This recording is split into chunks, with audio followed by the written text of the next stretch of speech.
Tuhan menguasai kematian, dia berkuasa atas langit dan bumi nggak? Actionnya mana? Iya, berkuasa atas kematian, berkuasa atas segalanya. Actionnya kalau dia berkuasa tentang yang hanya lainnya? Tuhan Yeshua HaMashiach yang bisa membangkitkan orang mati. Dia tidak bisa berbuat apa-apa dari dirinya kepala sendiri. rumah ibadah. Dan semua itu atas kuasa Tuhan Yeshua HaMashiach. Nggak usah kau paksa Yesus saya tanya berkuasa. sama kamu, Dia ngaku dia tidak berkuasa dari dirinya sendiri. Satu aja orang yang dibangkitkan sama Allah, ada nggak? Satu aja yang dibangkitkan sama Allah. Siapa namanya? Siapa namanya? Siapa namanya? Jawab. Gini, kita mau timer atau mau rusuh kayak gimana nih? Kalau mau rusuh saya ngomong terus juga. Kayak gimana nih? Siapa yang pernah dibangkitkan sama Allah? Iya. Siapa yang pernah dibangkitkan sama Allah? Namanya siapa? Kalau dia berkuasa atas kematian. Itu buktinya dia berkuasa atas kematian. Untuk menebus kita dari dalam maut. Kalah dengan kematian. Karena dia berkuasa atas kematian. Kalau dia kalah dengan kematian, kematian mana dia selamanya tidak bisa bangkit.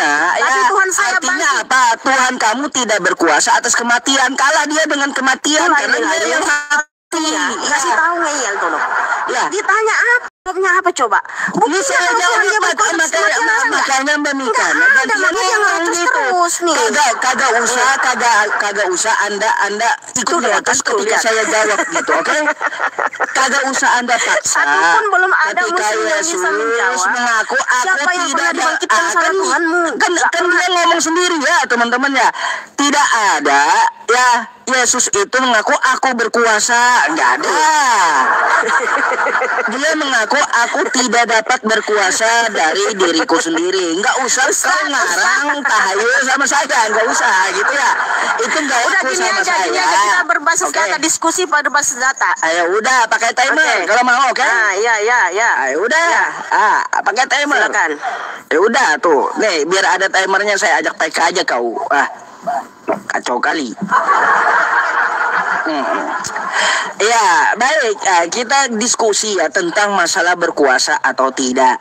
Ya, saya akan bawakan ayat ya teman-teman, bahwa Allah itu berkuasa atas kematian. Quran surah Al-Waqiah, wa hina idzin tanzirun wa nahnu aqrabu ilaihi minkum walakin la tubsirun. Dia yang mencabut nyawamu. Kamu akan tahu setelah nyawamu napasnya udah di tenggorokan. Ya. Bukan berarti dia harus punya action. Tuhan mempunyai kekuasaan, dia punya kuasa atas kematian, lalu dia ikut metong. Ini bukannya Tuhan yang berkuasa atas kematian, tapi Tuhan yang kalah dengan maut. Ya. Jadi bukti Tuhan itu berkuasa tidak perlu sampai dia melakukan apa yang dia kuasai. Contoh dia menguasai maut, nggak perlu dia itu sampai mati. Terus dia ya menciptakan langit dan bumi, berkuasa atas langit dan bumi, nggak perlu dia sampai turun ke bumi, nggak sampai. Kalau dia turun sampai ke bumi, maka Tuhan ini kagak berkuasa atas bumi. Apa? Dia dipermainkan oleh kekuasaannya. Jadi kalau ada yang namanya Tuhan berkuasa atas kematian, maka Tuhan itu kagak perlu mati, kagak boleh dia mati. Kalau Tuhannya sampai ikut mati, artinya Tuhannya kalah dengan kematian, gitu ya. Sebenarnya ya teman-teman, ya saya menjelaskan dengan Mbak Mikana dari tadi kan ngotot-ngototan, sebenarnya nggak perlu juga. Mbak Mikana kan punya argumentasi sendiri, maka akan saya tanyakan, ketika Anda mengaku Tuhan Anda itu yang menciptakan langit dan bumi, Anda perlu action, kata Anda. Mana action Tuhannya Mbak Mikana ketika dia meninggikan langit? Coba tanggal berapa, tahun berapa ya dia meninggikan langit.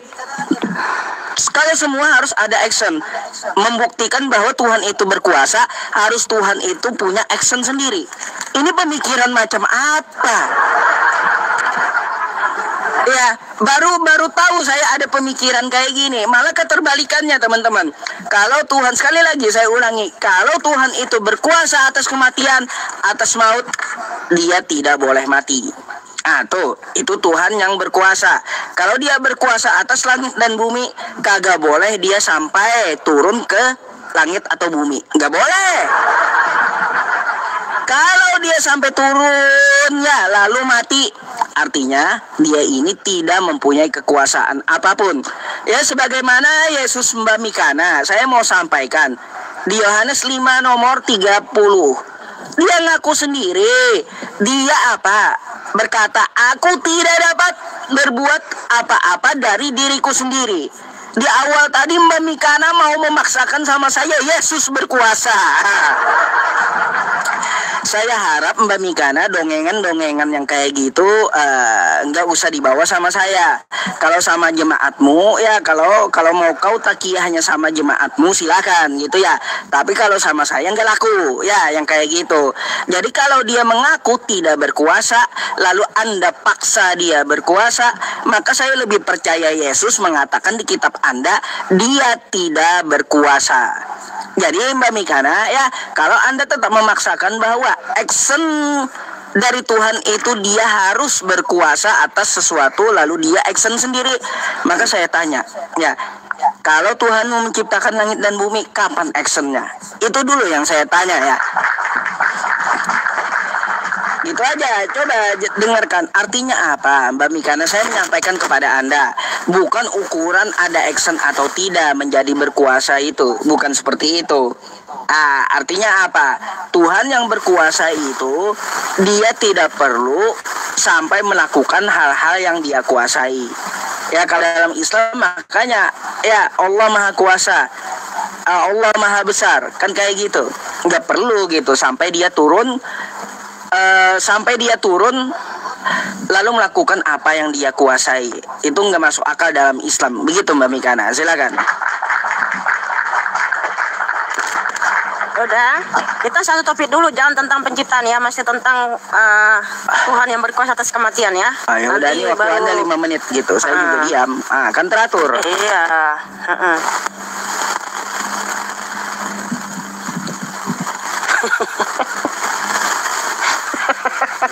Ini keresek-keresek Mbak Mikana ini. Aku keresek-keresek ya. Tuhan yang berkuasa atas kematian ya. Nanti baru bentar dulu. Aku bagusin dulu. Keresek-keresek gitu.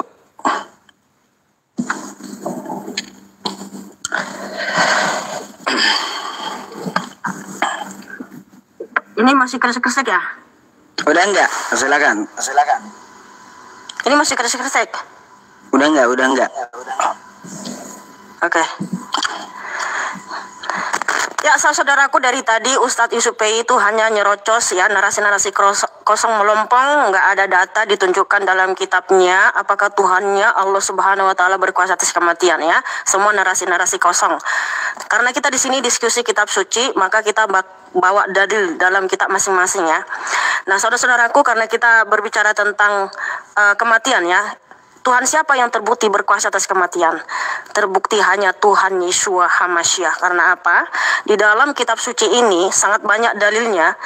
Tuhan Yeshua HaMashiach adalah Yahweh Elohim itu sendiri membangkitkan orang mati ya, yaitu di 2 Raja-Raja 4 ayat 32 sampai 37, 1 Raja-Raja 17 ayat 17 sampai 24. Nabi Elia membangkitkan anak janda di Sarfat, Nabi Elisa membangkitkan anak perempuan Sunem ya. Nah, mereka dapat kuasa dari siapa? Ya dari Tuhan Yeshua HaMashiach, karena Yeshua HaMashiach adalah Yahweh Elohim sendiri. Karena Yeshua HaMashiach berfirman di Matius 23:34, aku telah mengutus nabi-nabi, para ahli kitab dan orang-orang bijaksana. Nah, siapa nabi-nabi yang diutus? Ya semua nabi-nabi di Israel ya, Nabi Musa, Nabi Elia, Nabi Elisa, Nabi Yahya, Nabi Zakaria ya. Makanya Nabi Elisa bisa membangkitkan anak perempuan Sunem, Nabi Elia bisa membangkitkan anak janda di Sarfat, itu karena mendapatkan kuasa dari Tuhan Yeshua, karena Yeshua adalah Yahweh Elohim itu sendiri. Begitu pula ketika dia mengutus Rasul Petrus ya dan Rasul Paulus ya. Rasul Paulus membangkitkan anak muda yang jatuh dari soto, Kisah Para Rasul 20, dan Rasul Petrus yaitu Kefa membangkitkan Tabita yang tertulis di Kisah Para Rasul 9 ya. Mereka mendapatkan kuasa dari siapa? Dari Tuhan Yeshua. Karena apa? Rasul Petrus saja menyembuhkan orang sakit dalam nama Tuhan Yeshua HaMashiach. Jadi inilah buktinya kalau Tuhan Yeshua HaMashiach itu berkuasa atas kematian.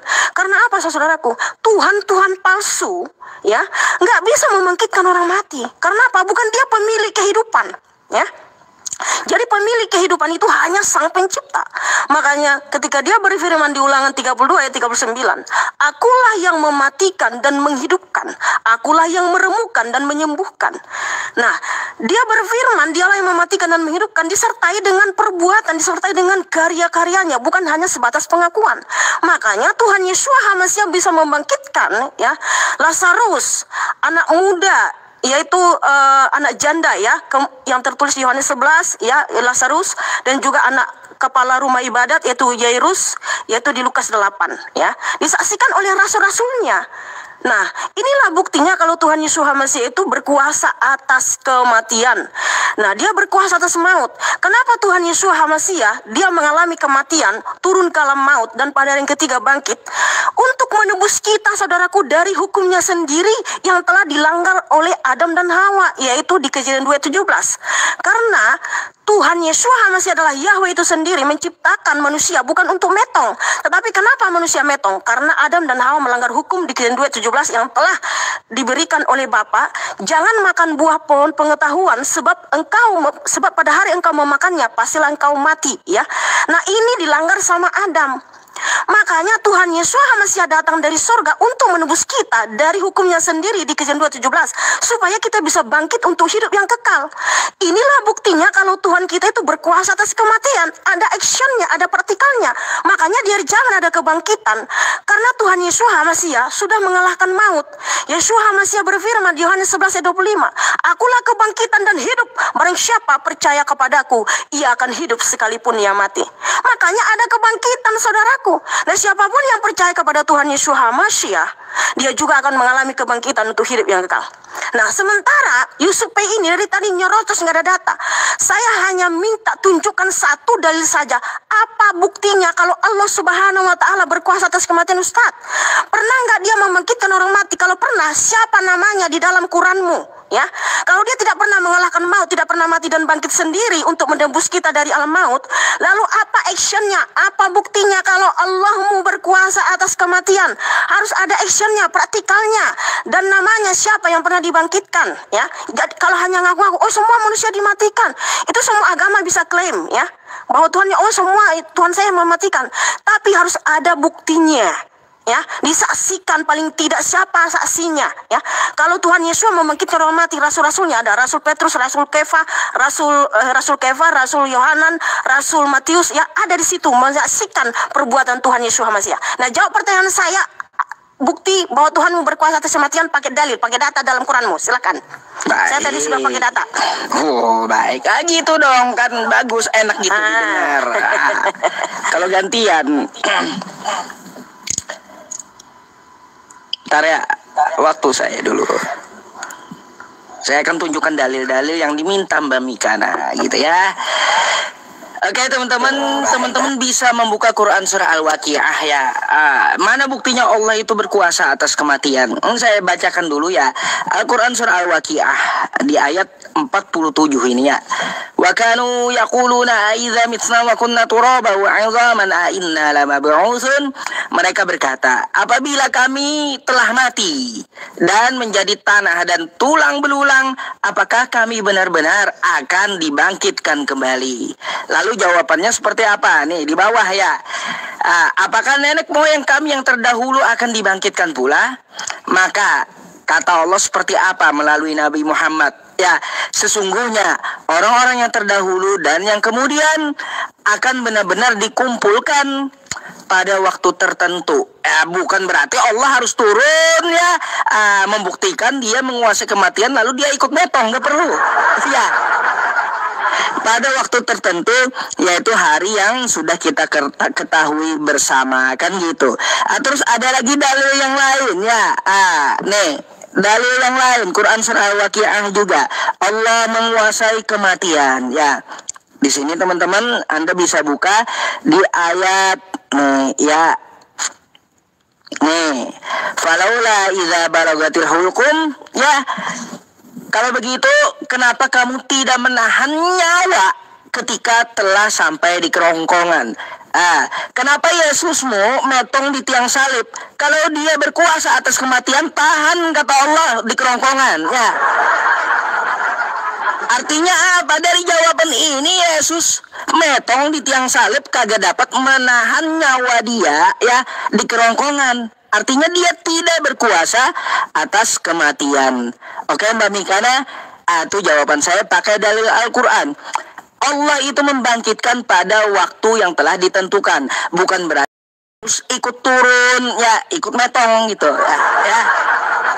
Habis itu Mbak Mikana ya, saya mau kasih tahu Anda nih, selain Yesus Mbak Mikana ya, udah ada yang lebih dulu bisa membangkitkan orang mati ya. Di 1 Raja-Raja 17 sampai 19, Elia membangkitkan perempuan janda dan anaknya. Perempuan janda itu telah mati ya, lalu dibangkitkan oleh Elia. Ya, kata nih ya teman-teman. 1 Raja-Raja coba kita buka ya. Nih, mari ya kita baca satu persatu. Sesudah itu anak dari perempuan pemilik rumah itu jatuh sakit, dan sakitnya sangat keras sampai tidak ada napasnya lagi. Jadi anak itu mati di hadapan Elia. Lalu apa? Nih ya, kata Elia kepadanya, berikan anakmu itu kepadaku. Elia mengambilnya dari bangkuan perempuan itu dan membawanya naik ke kamar atas dan membaringkan anak itu di tempat tidurnya. Kan kayak gitu. Habis itu apa? Anak itu bangkit setelah Elia berseru. Ya. Ada baca kau ya, di situ sudah ada Elia lebih dulu membangkitkan orang sebelum Yesus ya. Badan anak itu di atas 3 kali lalu berseru ya, pulangkanlah kiranya nyawa anak ini ke dalam tubuhnya. Bangkit itu anak-anak ya. Tuh bangkit itu anak-anak. Terus kalau ukurannya bangkit Mbak Mikana ya, selain Yesus banyak juga orang-orang yang lain menguasai kematian yang mereka bangkit sendiri dari kematian. Matius 27 nomor 52 ya, kuburan terbuka dan banyak orang kudus yang telah meninggal bangkit. Jadi ya bukan cuma Yesus ya yang bisa bangkit. Elia bisa membangkitkan anak kecil. Orang-orang kudus bisa bangkit sendiri. Lalu kau klaim Tuhanmu berkuasa atas kematian karena dia ikut metong. Lebih baik kau Mikana ya Tuhankan ini si Elia, karena Elia dia berkuasa membangkitkan anak janda itu ya. Aduh, tuh jawaban saya. Ya Mbak Mikana, saya mau bertanya ya, Matius 27 nomor 52 sampai 53 itu ya, itu kenapa orang-orang kudus lebih hebat daripada Yesus? Mereka bangkit sendiri, sedangkan Yesus dibangkitkan. Jawab ya, jawab tuh orang kudus kenapa bangkit sendiri, lebih hebat dari Tuhanmu. Silakan. Oke. Aku kresek-kresek enggak Ustadz? Masih kresek-kresek? Enggak, terima kasih. Enggak. Oke. Jadi teman-teman, dari tadi Ustadz ini hanya bisa berteori ya. Yang saya tanya, siapa nama yang pernah dibangkitkan oleh Allah? Tidak ada ditunjukkan saudaraku ya. Karena apa? Semua yang ditunjukkannya hanya teori ya. Tidak ada actionnya, tidak ada praktikalnya. Kalau memang betul Allah itu berkuasa atas kematian, paling tidak dia pernah membangkitkan orang mati, disaksikan oleh orang banyak, ya. Tapi nggak ada buktinya ditunjukkan sama Yusufi ini. Namanya siapa Ustadz? Ya, biar jelas gitu loh. Nama yang pernah dibangkitkan oleh Allah. Ada nggak namanya siapa jelas dalam tertulis dalam Quranmu? Nggak ada kan? Nggak ada kamu tunjukkan dari tadi. Nah sementara tadi saya sudah tunjukin justru di 2 Raja-Raja 4, 1 Raja-Raja 17, Nabi Elia bisa membangkitkan anak janda di Sarfat. Itu kuasanya dari siapa? Dari Tuhan Yeshua HaMashiach. Karena apa? Matius 23 ayat 34. Tuhan Yeshua HaMashiach berfirman, aku telah mengutus nabi-nabiku. Siapa nabi-nabinya yang diutus? Nabi Elia, Nabi Musa, Nabi Elisa. Makanya mereka bisa membelah laut, mereka bisa membangkitkan orang mati. Itu yang memberikan kuasa Tuhan Yesus HaMashiach, Ustadz yang terhormat. Karena apa? Yesus HaMashiach adalah Yahweh Elohim itu sendiri. Makanya ya, Tuhan Yesus HaMashiach berfirman, Yohanes 8:24, kalau kamu tidak percaya bahwa akulah dia, siapa Bapa Yahweh, kamu akan mati dalam dosa-dosamu. Ya, Tuhan Yesus HaMashiach terbukti yang berkuasa baik di surga maupun di bumi. Karena saya tadi sudah bilang ya, Tuhan palsu nggak bisa membangkitkan orang mati, guys. Karena apa? Dia bukan pemilik kehidupan. Tetapi kenapa Tuhan Yesus HaMashiach bisa membangkitkan, ya, membangkitkan orang mati? Lazarus, anak Yairus, kepala rumah ibadat, dia juga memberikan kuasa kepada Nabi Elia, kepada Nabi Elisa, kepada Rasul Petrus, kepada Rasul Paulus membangkitkan orang mati. Karena dia yang berkuasa, karena dia pemilik kehidupan. Dan kamu tahu saat kenapa kamu bawakan tadi Matius 27:50-53? Kamu tahu kenapa orang kudus bangkit? Karena Tuhan Yesus HaMashiach telah memberikan pengampunan. Yesus HaMashiach berfirman di Matius 26:28 ya. Matius 26:28. Inilah darahku yang ditumpahkan bagi banyak orang untuk pengampunan dosa. Dan terbukti saudaraku, bukan hanya sekedar firman, tapi dibuktikan melalui perbuatannya. Ketika Tuhan Yesus HaMashiach mengalami kematian, dia turun ke alam maut. Di alam maut Tuhan Yesus HaMashiach mengapain? 1 Petrus 3 ayat 18-23. Tuhan Yesus HaMashiach ya menyatakan kemenangan kepada roh-roh yang terpenjara di dunia kematian.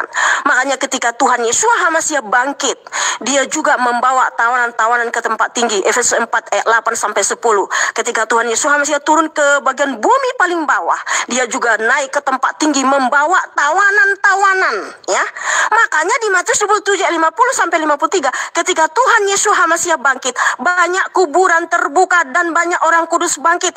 Itulah buktinya kalau Tuhan Yesus HaMashiach telah menebus kita dari alam maut, karena dia telah memberikan pengampunan melalui darahnya yang suci, saudara-saudaraku.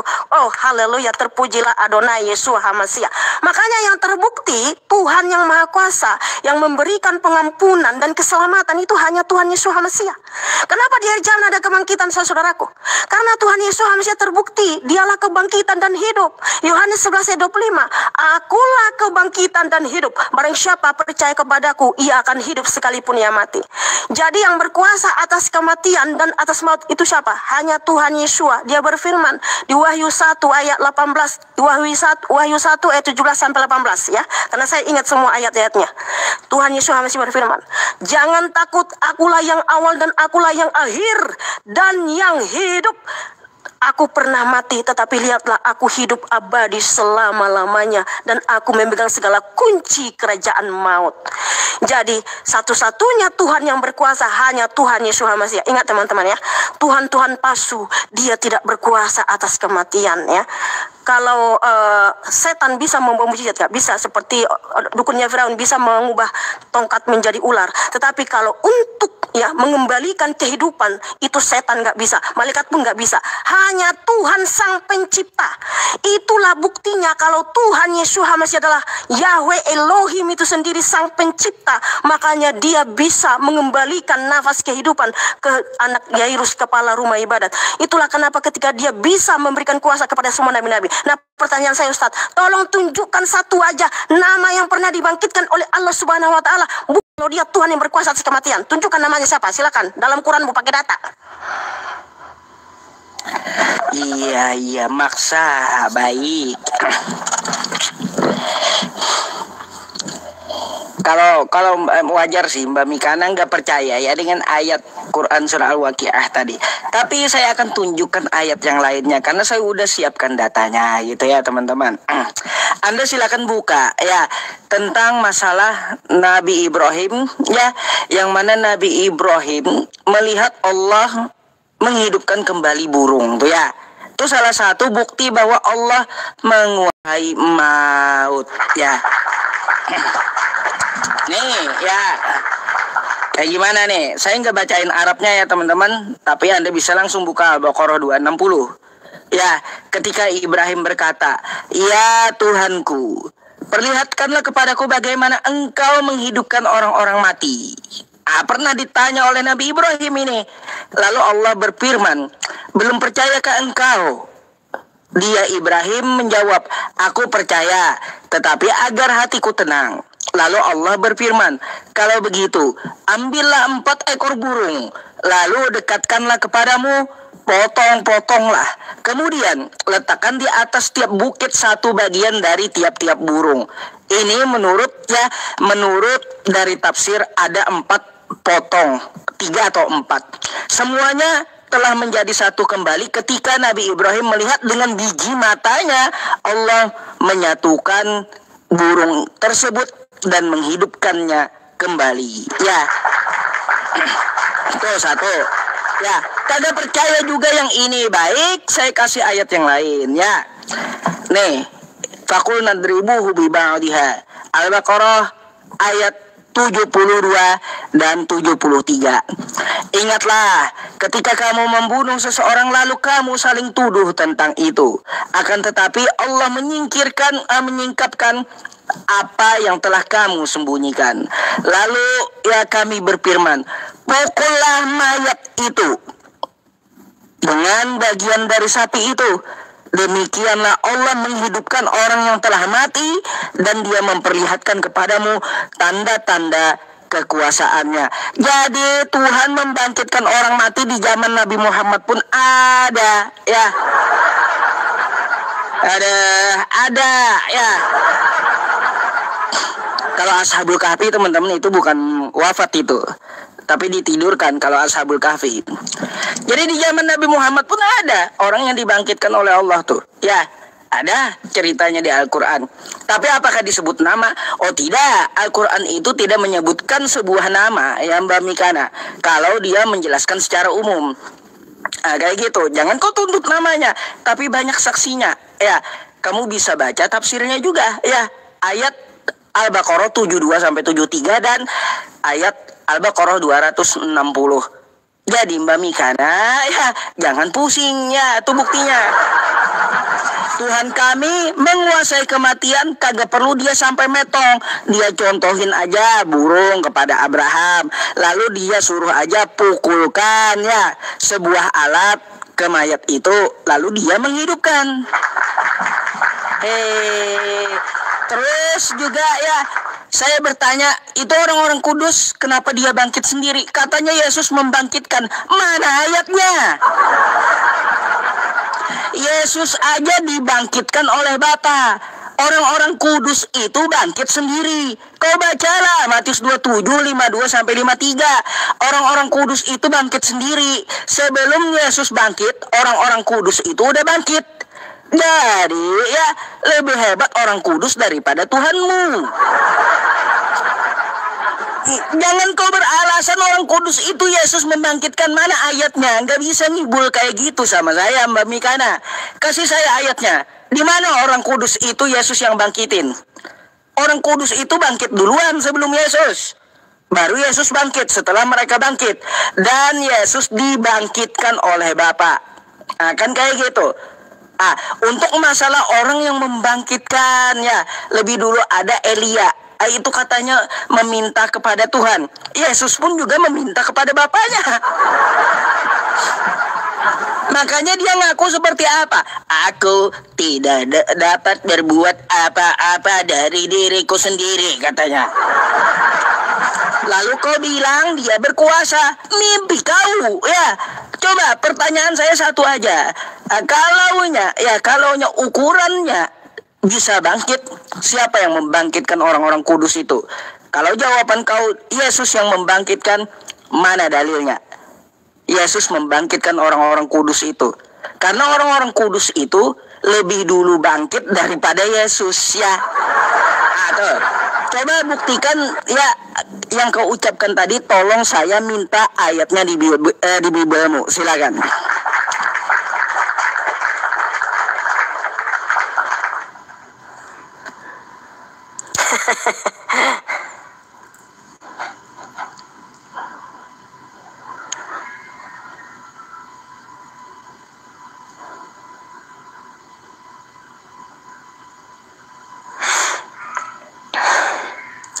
Jadi Ustadz Yusuf P dari tadi masih bernarasi kosong semuanya. nggak ada buktinya kalau Tuhannya itu berkuasa atas kematian, dan tidak ada nama siapa yang dibangkitkannya. Karena kalau sejarah itu benar terjadi, paling tidak ada namanya lah yang jelas gitu loh ya. Karena apa? Ya harus sesuai dong ya dengan fakta yang pernah terjadi, bukan hanya sekedar cerita-cerita kan gitu.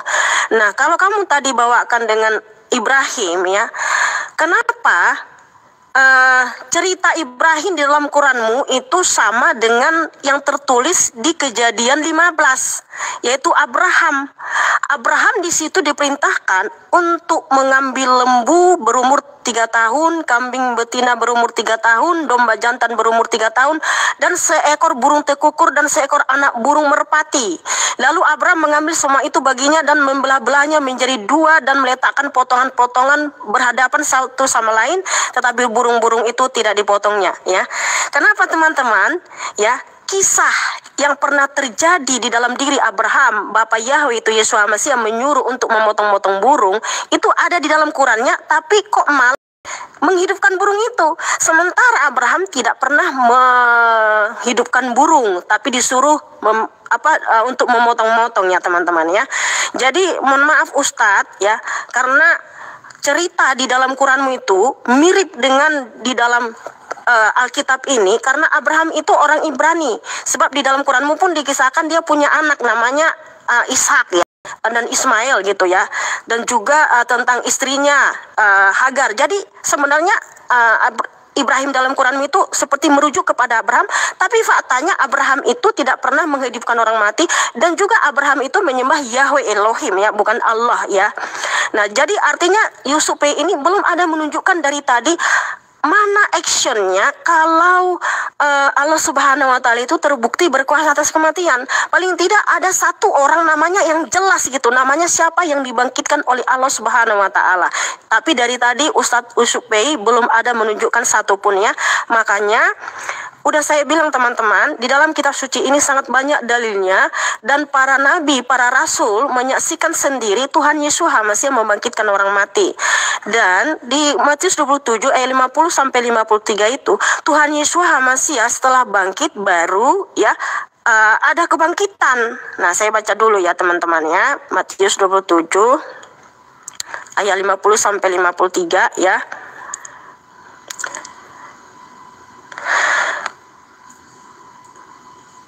Dan kuburan-kuburan terbuka dan banyak tubuh orang kudus yang sudah meninggal dibangkitkan, dan setelah keluar dari kuburan-kuburan sesudah kebangkitannya, mereka masuk ke dalam kota kudus dan menampakkan diri kepada banyak orang ya. Sesudah kebangkitan Yesus HaMashiach baru ada yang bangkit. Karena apa? Tuhan Yesus HaMashiach telah menebus kita dari alam maut. Dia telah memberikan darahnya untuk pengampunan dosa-dosa kita. Makanya di Efesus 4 ayat 8 sampai 10, Tuhan Yesus HaMashiach turun ke alam maut ya, ke bagian bumi paling bawah itu alam maut, dan dia juga naik ke tempat tinggi dan membawa tawanan-tawanan itu ya. Roh-roh yang terpenjara itu telah dibebaskan oleh Tuhan Yesus HaMashiach karena dia sudah terbukti memberikan keselamatan, pengampunan. Makanya Ustadz udah saya bilang ya, hanya Tuhan Yesus HaMashiach yang berkuasa atas kematian, disertai dengan perbuatannya, dengan karya-karyanya ya. Tuhan Yesus hanya berfirman di Lukas 8 kepada anak Yairus kepala rumah ibadat, anak muda bangun, langsung kembali rohnya ke tubuhnya. Kepada Lazarus ya, Yohanes 11, Lazarus bangkit, langsung bangkit padahal udah 4 hari mati membusuk. Dia juga memberikan kuasa kepada Rasul Kefa, Kisah para Rasul 9 ya. Ketika Rasul Kefa menyembuhkan orang sakit, dia berkata, di dalam nama Tuhan Yesus HaMashiach sembuhlah, sembuh. Makanya ketika dia membangkitkan Tabita, Rasul Paulus membangkitkan anak muda yang jatuh dari soto di Kisah para Rasul 20, itu dia dapat kuasa dari Tuhan Yesus HaMashiach. Karena apa? Yesus HaMashiach adalah sang pencipta. Dia adalah Tuhan yang berkuasa baik di surga maupun di bumi. Jadi Ustadz, kita pakai data secara real. Nah, saya tanya ya, apa sih buktinya Allah itu berkuasa atas kematian? Ya, paling tidak ada namanya satu orang saja secara jelas siapa yang pernah dibangkitkan sebagai bukti dia berkuasa atas kematian. Ya, seperti itu. Iya. Oke. Teman-teman yang di YouTube itu tolong ya, judul itu bantu saya buat di ini ya, buat di blokir gitu. Kurang ajar kali judul ini. Menjauhlah kau judul. Ngapain kau di YouTube saya? Gak jelas sekali. Teman-teman, ya wajar ya Mbak Mikana, setelah kita kasih bukti Allah menguasai kematian ya, dengan mencontohkan Ibrahim, masalah Ibrahimnya yang dibahas Mikana kok sama dengan Alkitab katanya. Saya baca Quran saya tentang masalah Ibrahim, bukan baca kitab kau ya. Kayak gitu. Jangan kau sama-sama kan Ibrahim ya. Ibrahim yang dicerita saya, di situ dia melihat Allah membangkitkan ya, bagaimana makhluk yang telah mati disatukan kembali. Kan kayak gitu. Enggak usah kau bahas itu bukti yang tidak dapat kau bantah lagi di situ ya. Allah menguasai kematian, enggak perlu dia mati. Dia menghidupkan burung di hadapan Ibrahim. Oke? Tuh, yang kedua ya. Tadi katanya ya, ada seseorang yang dibangkitkan di Al-Quran, di Quran surah Al-Baqarah, tapi namanya tidak disebutkan katanya. Ya, kan sudah saya bilang ya, untuk masalah penjelasan umum ya, penjelasan umum itu tidak menyebutkan nama, kecuali Allah mengkhususkan ke satu hal, satu pribadi yang dia bahas. Contoh Nabi Isa. Nah kayak gitu, baru Allah sebutkan Isa. Kalau Allah membuktikan kepada umum, gak perlu dia kasih sebuah nama. Macam mana ini? Itulah buktinya ya teman-teman, Allah berkuasa atas kematian, gak perlu dia sampai metong sendiri ya. Nah ini ada Tuhan yang metong, katanya membuktikan dia berkuasa atas kematian.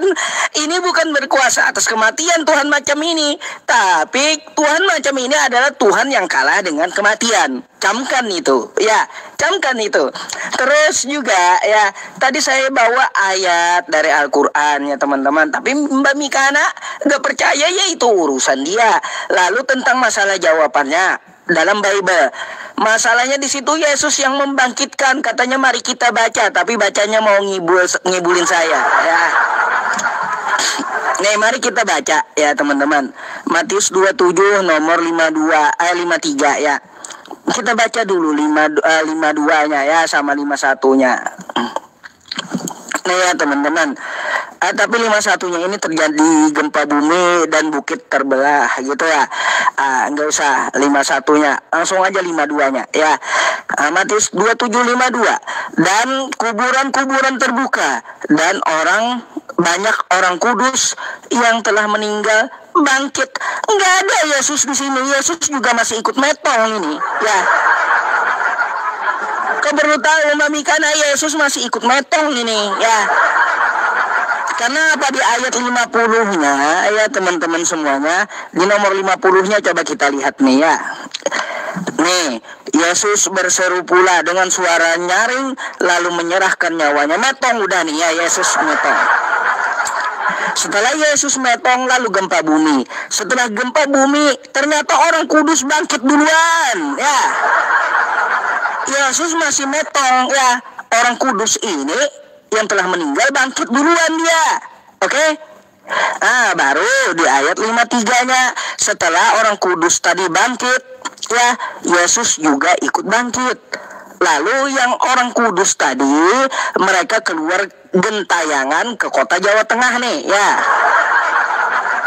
Maksudnya kota Yerusalem, bukan kota Kudus Jawa Tengah, bukan. Dan menampakkan diri kepada banyak orang. Enggak ada di sini orang kudus dibangkitkan Yesus. Jangan ngibul kau gitu. Orang kudus itu bangkit sendiri ya, lebih hebat daripada Yesus. Mereka lebih berkuasa daripada Yesus atas kematian dan kebangkitan. Karena mereka udah mati, lalu mereka bangkit sendiri. Baru Yesus ikutan juga bangkit. Kayak gitu, nggak mau kalah, kan kayak gitu. Setelah itu apa? Setelah itu orang kudus tadi baru dia keluar kubur dan jalan-jalan ke kota kudus. Gak ada di sini dikatakan orang kudus dibangkitkan Yesus.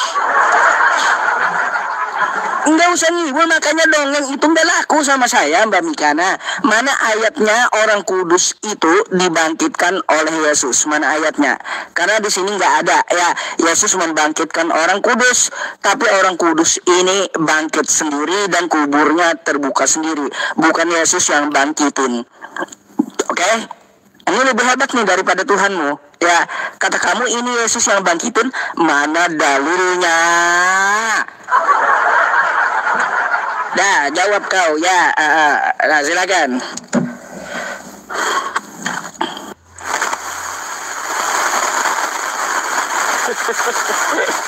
Kresek lagi. Kresek ya.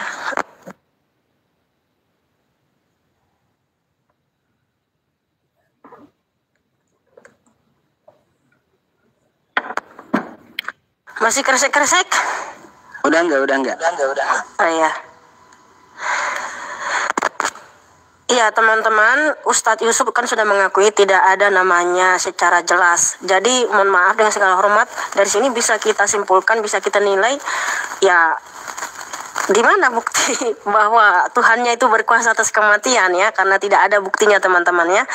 Makanya yang terbukti berkuasa atas kematian itu hanya Tuhan Yesus HaMasiah. Karena orang-orang yang dibangkitkan jelas namanya siapa ya. Lazarus, anak Yairus kepala rumah ibadat, anak janda di Sarfat, anak perempuan Sunem, dan juga Tabita ya, anak muda yang jatuh dari soto ya. Jadi jelas ya datanya, jelas siapa namanya, dan juga siapa ya rasul-rasul yang membangkitkan, dan mereka menerima kuasa itu dari Tuhan Yesus HaMasiah.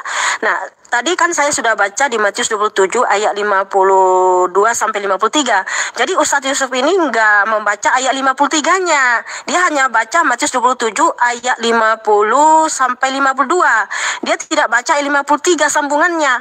Dan setelah keluar dari kuburan-kuburan sesudah kebangkitannya.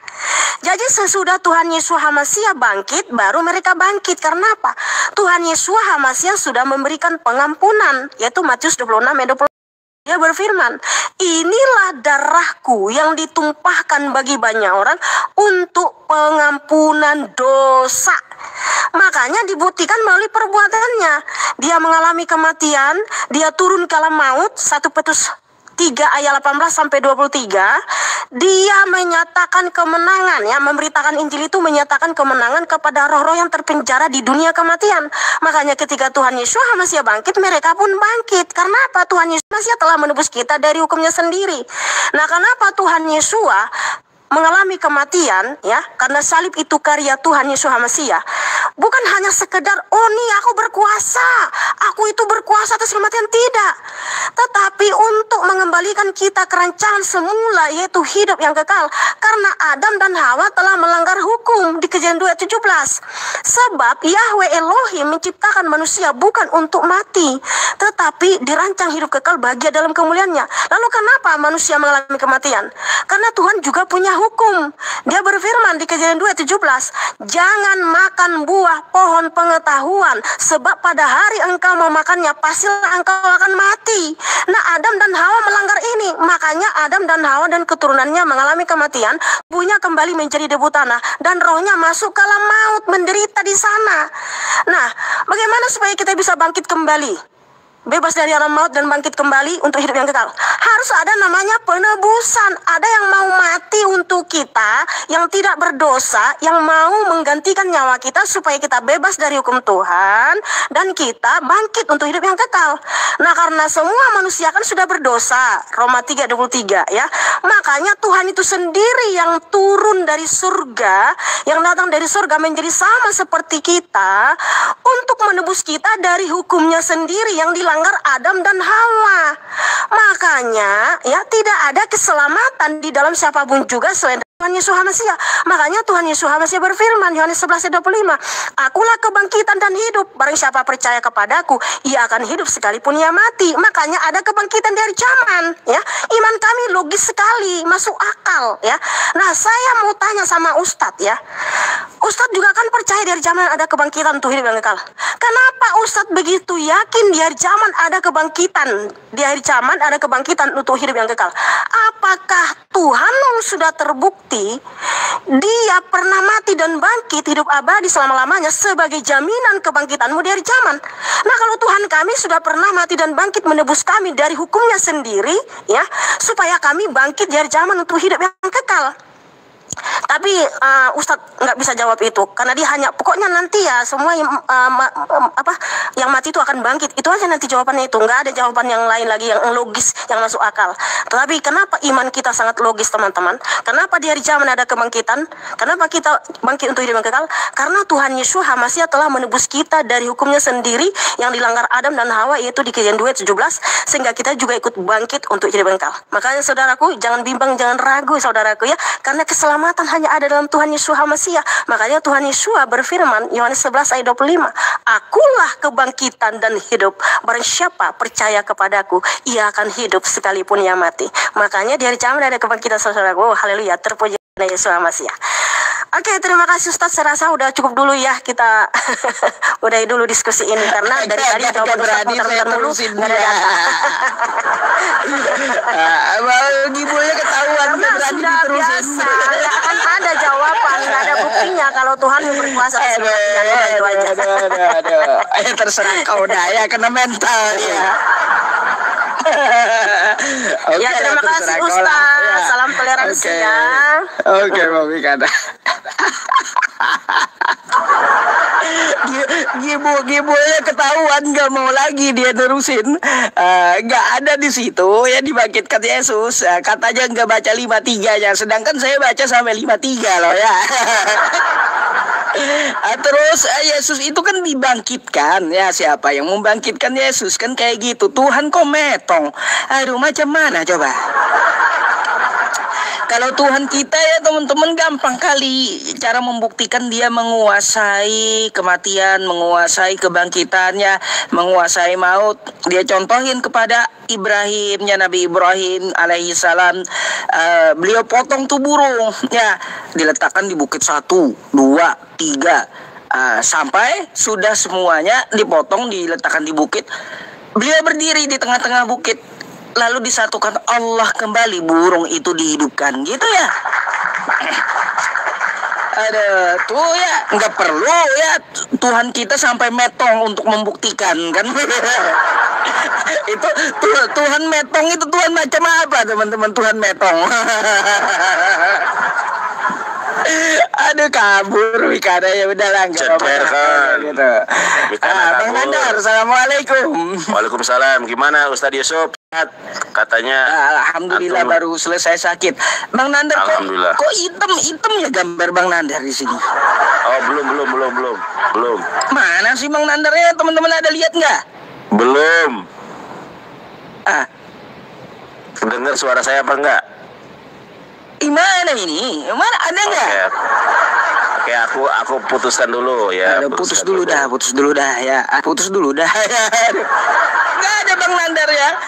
Malu dia kalau diterusin karena nggak ada jawabannya lagi. Mikana tadi ngebualnya apa? Saya kagak baca sampai 53, nggak ada.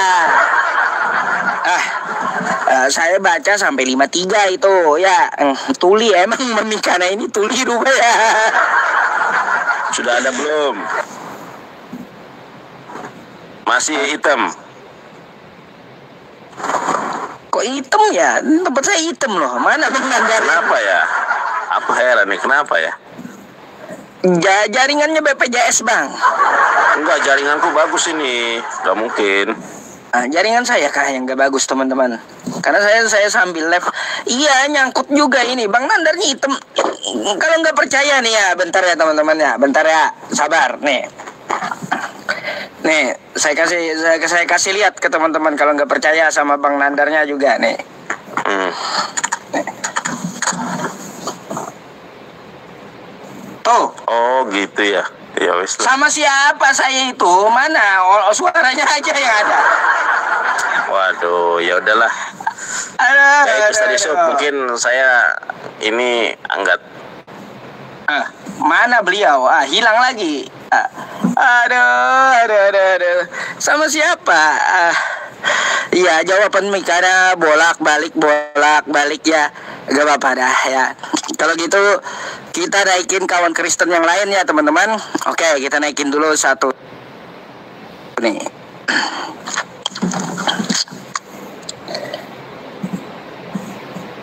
Bentar ya. Syarat open cam ya. Halo, selamat malam. Selamat malam, Bang. Selamat malam. Punce. Iya, Islam Kristen, Bang. Salam. Islam, salah kami saya. Ada yang mau disampaikan, Bang? Oke, pokoknya lanjut aja gitu. Saya kuncet. Oke. Kalau gitu saya naikin yang Kristen dulu ya, Bang ya. Iya, Bang. Oke, baik. Makasih banyak. Assalamualaikum. Waalaikumsalam. Iya, yang teman-teman yang di YouTube saya yang 632 orang ya, teman-teman, kalaunya ada itu ya, ada judi online ya, nggak usah ajak-ajak miskin, bilang aja kayak gitu, habis itu blokir gitu ya. Itu tukang judi online ngapain? Saya kagak di tok muncul pula di YouTube dia. Dasar emang blokir banyak blokir ya. Nggak suka saya ada judi online tuh. Mana tadi? Ferdinand Hutapea. Mana tadi? Ferdinand Hutapea tadi ada minta naik. Apa ini perempuan minta PK, nggak jelas. Saya nggak ada, kalau nggak ada janji PK ya saya nggak mau PK sama orang yang kagak dikenal gitu ya. Nggak mau tiba-tiba nanti buka aurat dia pula. Dosa semua kita, apalagi saya yang ngasih sajiannya tambah berat ya. Saya yang duluan yang paling banyak gitu dosanya. Kacau dah ya. Mana tadi yang Kristen mana? Sebentar.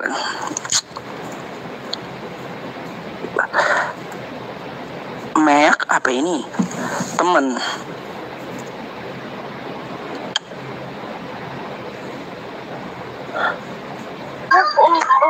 Halo, selamat malam. Halo, selamat malam. Ada suara anak-anak, nggak bisa teman-teman, ntar keblokir pula. Leopard mana tadi? Leo mana? Leo tadi Leo. Oh Leo masuk. Mana Leo tadi? Nih, Islam Kristen namanya Leo. Iya, judul itu Ternak Paulus, teman-teman ya. Tuh, coba namanya ya, Billy Jobute. Kan nama Ternak Paulus tuh, ya. Jangan dikasih tempat lah ya. Halo, selamat malam. Selamat malam. Aduh.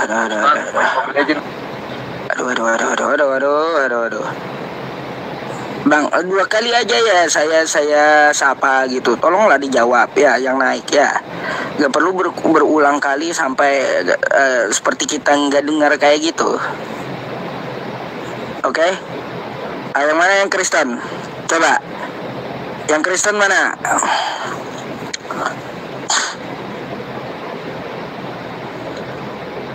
Ini turun nih gara-gara judul. Dari 20.000 jadi 13.000 penonton saya. Halo, selamat malam. Assalamualaikum Ustaz. Waalaikumsalam. Abang, ada yang perlu disampaikan. Kita cari yang Kristen untuk diskusi gitu. Nanya bentar boleh dikit? Nanya ke WhatsApp aja bang. Nanti malah makan waktu. Ya. Nanti saya ada sematkan nomor WhatsApp, abang catat ya. Nanti bisa ke WhatsApp, oke? Ya wis lah. Oke. Ya, biar kita nggak buang-buang waktu. Saya izin gantikan dulu ya. Assalamualaikum. Nah. Bukannya saya nggak bisa ditanya, teman-teman, bisa ya lewat WhatsApp aja. Tapi kalau saya lagi live streaming kayak gini ya, nggak usah ditanya, kita naikin khusus lintas agama masalahnya. Oke, Kimor. Tuh ya, blokir. Nah gitu, bagus, blokir 7 dolnya.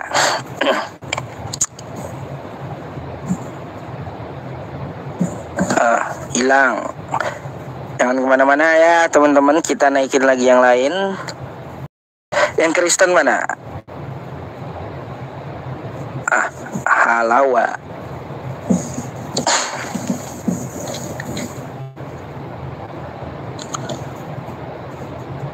Kalau Islam bertanya Ustadz dijawab ya, saya jawab lewat WhatsApp gitu ya, sambil santai, sambil saya buka kitab ya saya jawab. Halo, selamat malam. Selamat malam.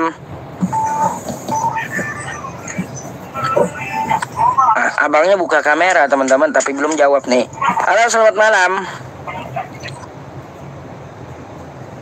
Halo. Malam juga. Iya bang. Islam Kristen bang. Kelihatan aja. Abang Islam atau Kristen? Boleh, mungkin ada yang perlu kita diskusikan. Anda mau bertanya atau mau ditanya, silakan.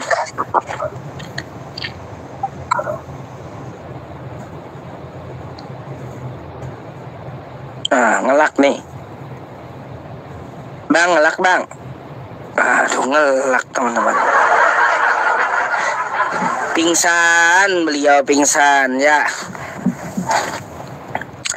Nah kan mulai katanya ya, yang Islam ngapain ikutan naik kalau nanya ke WhatsApp, kan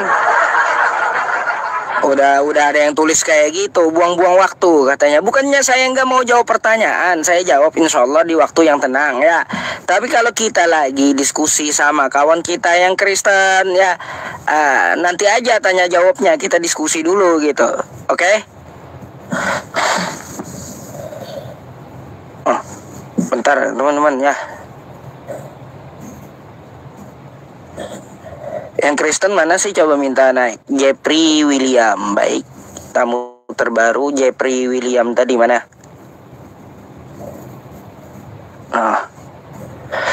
Bentar ya. Nih hilang nih.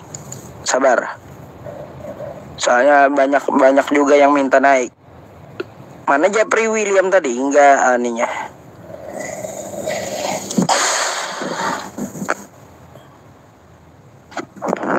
Halo.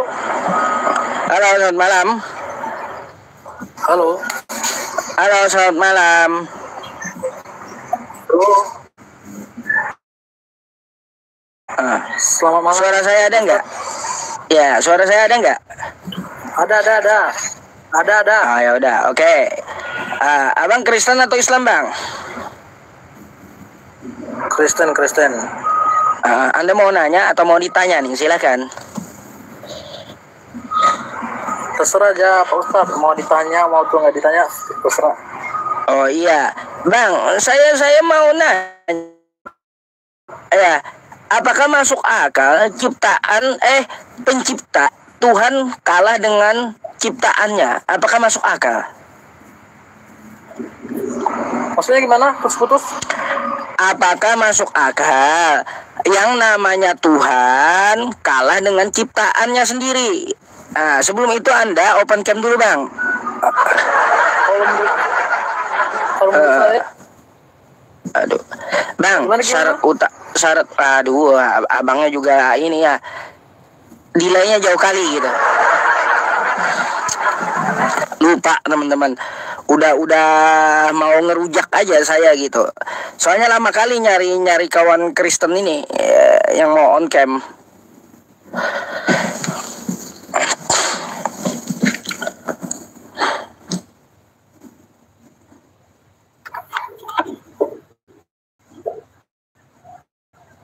Halo, selamat malam.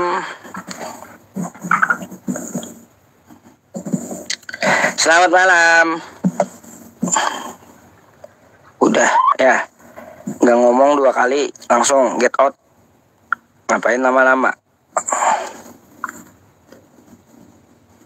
Nikah lah apaan?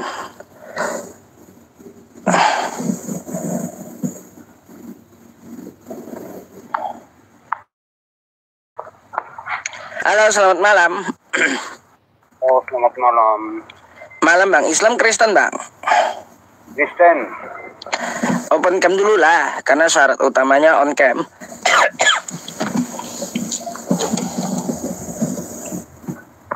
Silakan dibuka dulu kameranya.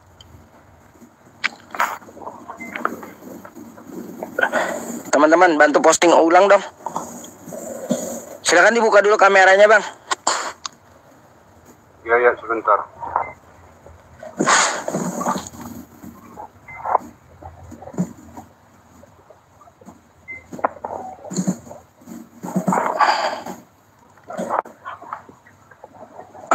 Oke.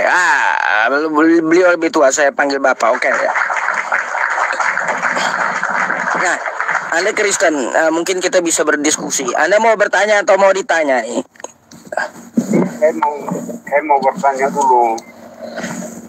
Pak bisa dinyaringin sedikit volumenya? Kok soalnya agak kecil gitu suaranya?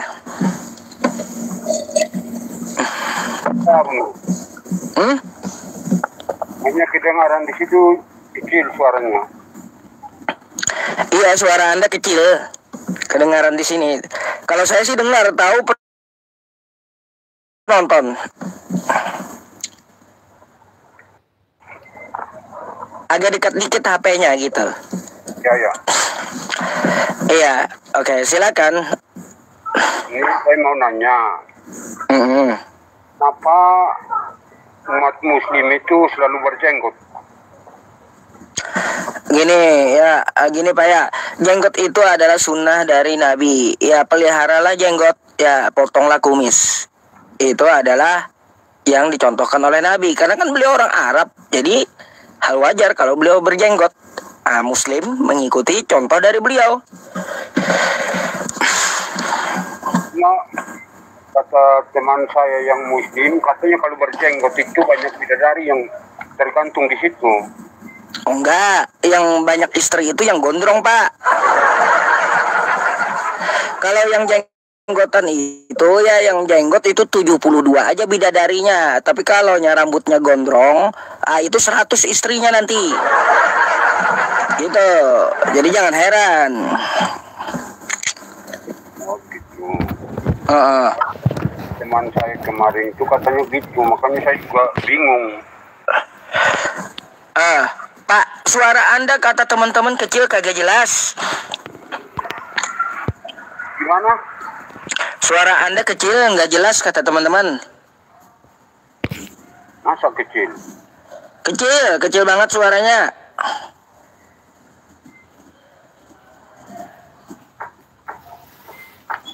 Coba Anda ngomong lagi, coba. Halo?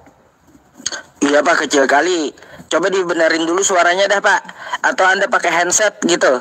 Boleh? Cari handset dulu. Ya. Oke, saya gantikan dulu ya Pak ya. Kecil banget suaranya, nggak kedengaran masalahnya. Susah kita akhirnya diskusi, oke? Oke, saya gantikan dulu ya Pak ya. Selamat malam. Yang nggak ngerti dia, yang gondrong 100 istrinya ya. Nggak ngerti dia teman-teman, yang gondrong 100 istrinya. Kalau yang janggutan cuma 72 itu. Tapi kalau yang gondrong 100 itu ya.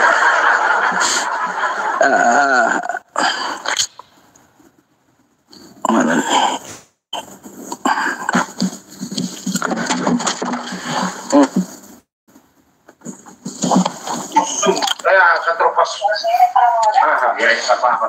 Halo, selamat malam. Selamat malam. Udah, ya cukup 2 kali aja saya panggil ya. Iya, untung teman-teman gak panggilan terakhir loh ya. Kalau panggilan terakhir malah bahaya kan gitu. Halo, selamat malam. Assalamualaikum. Waalaikumsalam. Ini Islam, Bu. Alhamdulillah, Ustaz. Iya, suaranya agak putus-putus, Bu. Iya, turun, Ustaz. Enggak, sini soalnya, Ustaz. Oh iya, suaranya putus-putus. Saya gantikan dulu ya, Bu ya. Putus-putus suaranya, Bu. Tolong dibenerin dulu jaringannya, gitu ya. Oke. Ustaz. Assalamualaikum.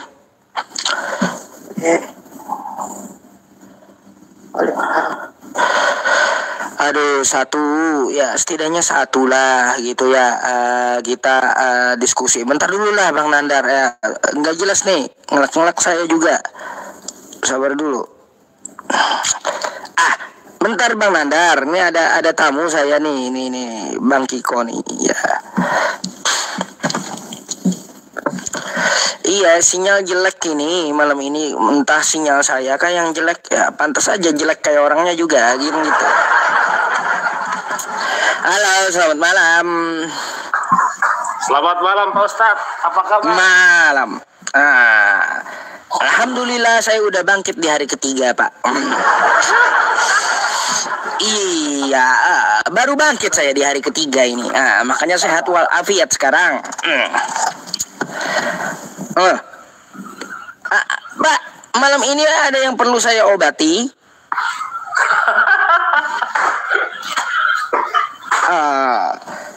Gimana?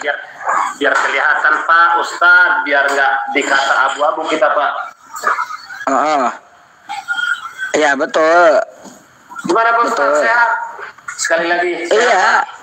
Iya, alhamdulillah baru bangkit di hari ketiga. Setelah tiga hari sakit, saya bangkit di hari ketiganya, langsung sehat di hari ketiga gitu. Lo ketawa dia. Itu fakta ya teman-teman, fakta gitu, bukan mengada-ngada. Yakin Pak Ustadz bangkit di hari ketiga? Iya, bangkit itu di hari ketiga. Maaf kemarin itu Pak Ustadz ya, waktu saya bukan yang cabut karena ya HP-nya habis baterai Pak. Iya, nggak apa-apa, yang lalu jadi bahan pelajaran aja. Nah, yang dihadap ini apa nih yang mau kita diskusikan nih? Yang kita diskusikan sekarang dimulai dari Pak Ustadz sajalah supaya sejuk. Dimulai dari saya. Waduh. Menurut Anda ya, tadi kan saya ngomong sama Mikana tuh ya. Menurut Anda ya, masuk akalkah Tuhan kalah dengan ciptaannya? Masuk akalkah Tuhan kalah dengan ciptaannya? Tidak. Tidak, rahasia teman-teman. Jadi kalaunya ada Tuhan yang kalah dengan ciptaannya gimana tuh? Itu bukan Tuhan, Tuhan. Bukan Tuhan. Saya mau tanya dulu, Yesus Tuhan atau bukan?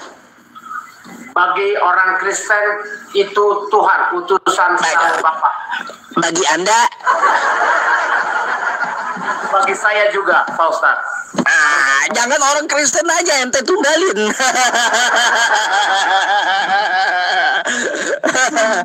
Ya, kalau bagi Anda Tuhan itu Yesus, tapi dia kalah dengan tentara Romawi, gimana tuh ceritanya?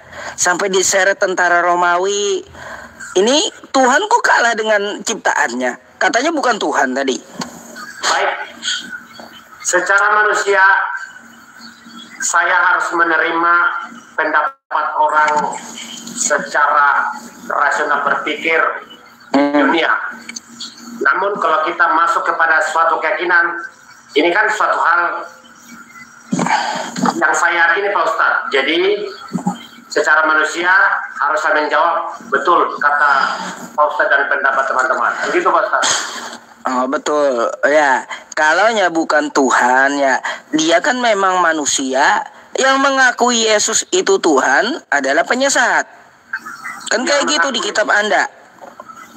Yang mengakui Yesus itu Tuhan adalah si penyesat.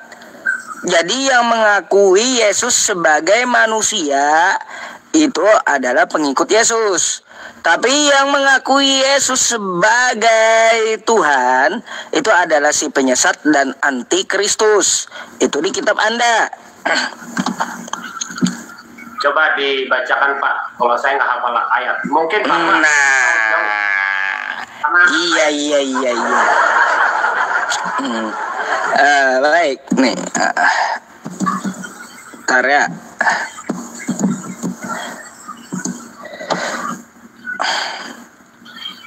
Nih, kita buka ya. Baik Pak, baik Pak Ustaz. 2 Yohanes 1 nomor 7. Sebab banyak penyesat telah muncul dan pergi ke seluruh dunia, oke?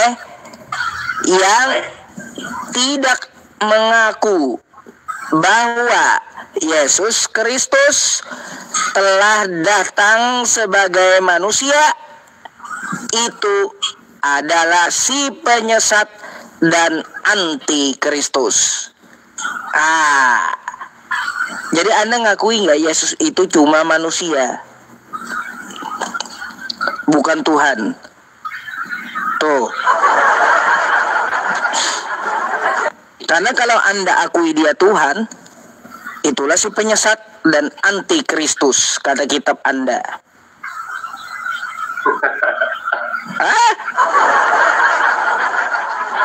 Kan gitu. Gak ada di sini dikatakan yang tidak mengaku bahwa Yesus Kristus telah datang sebagai manusia dan Tuhan. Enggak kayak gitu, enggak. Telah datang sebagai manusia, enggak ada dan Tuhannya. Jadi Anda akui nggak dia itu bukan Tuhan, dia itu hanya manusia biasa.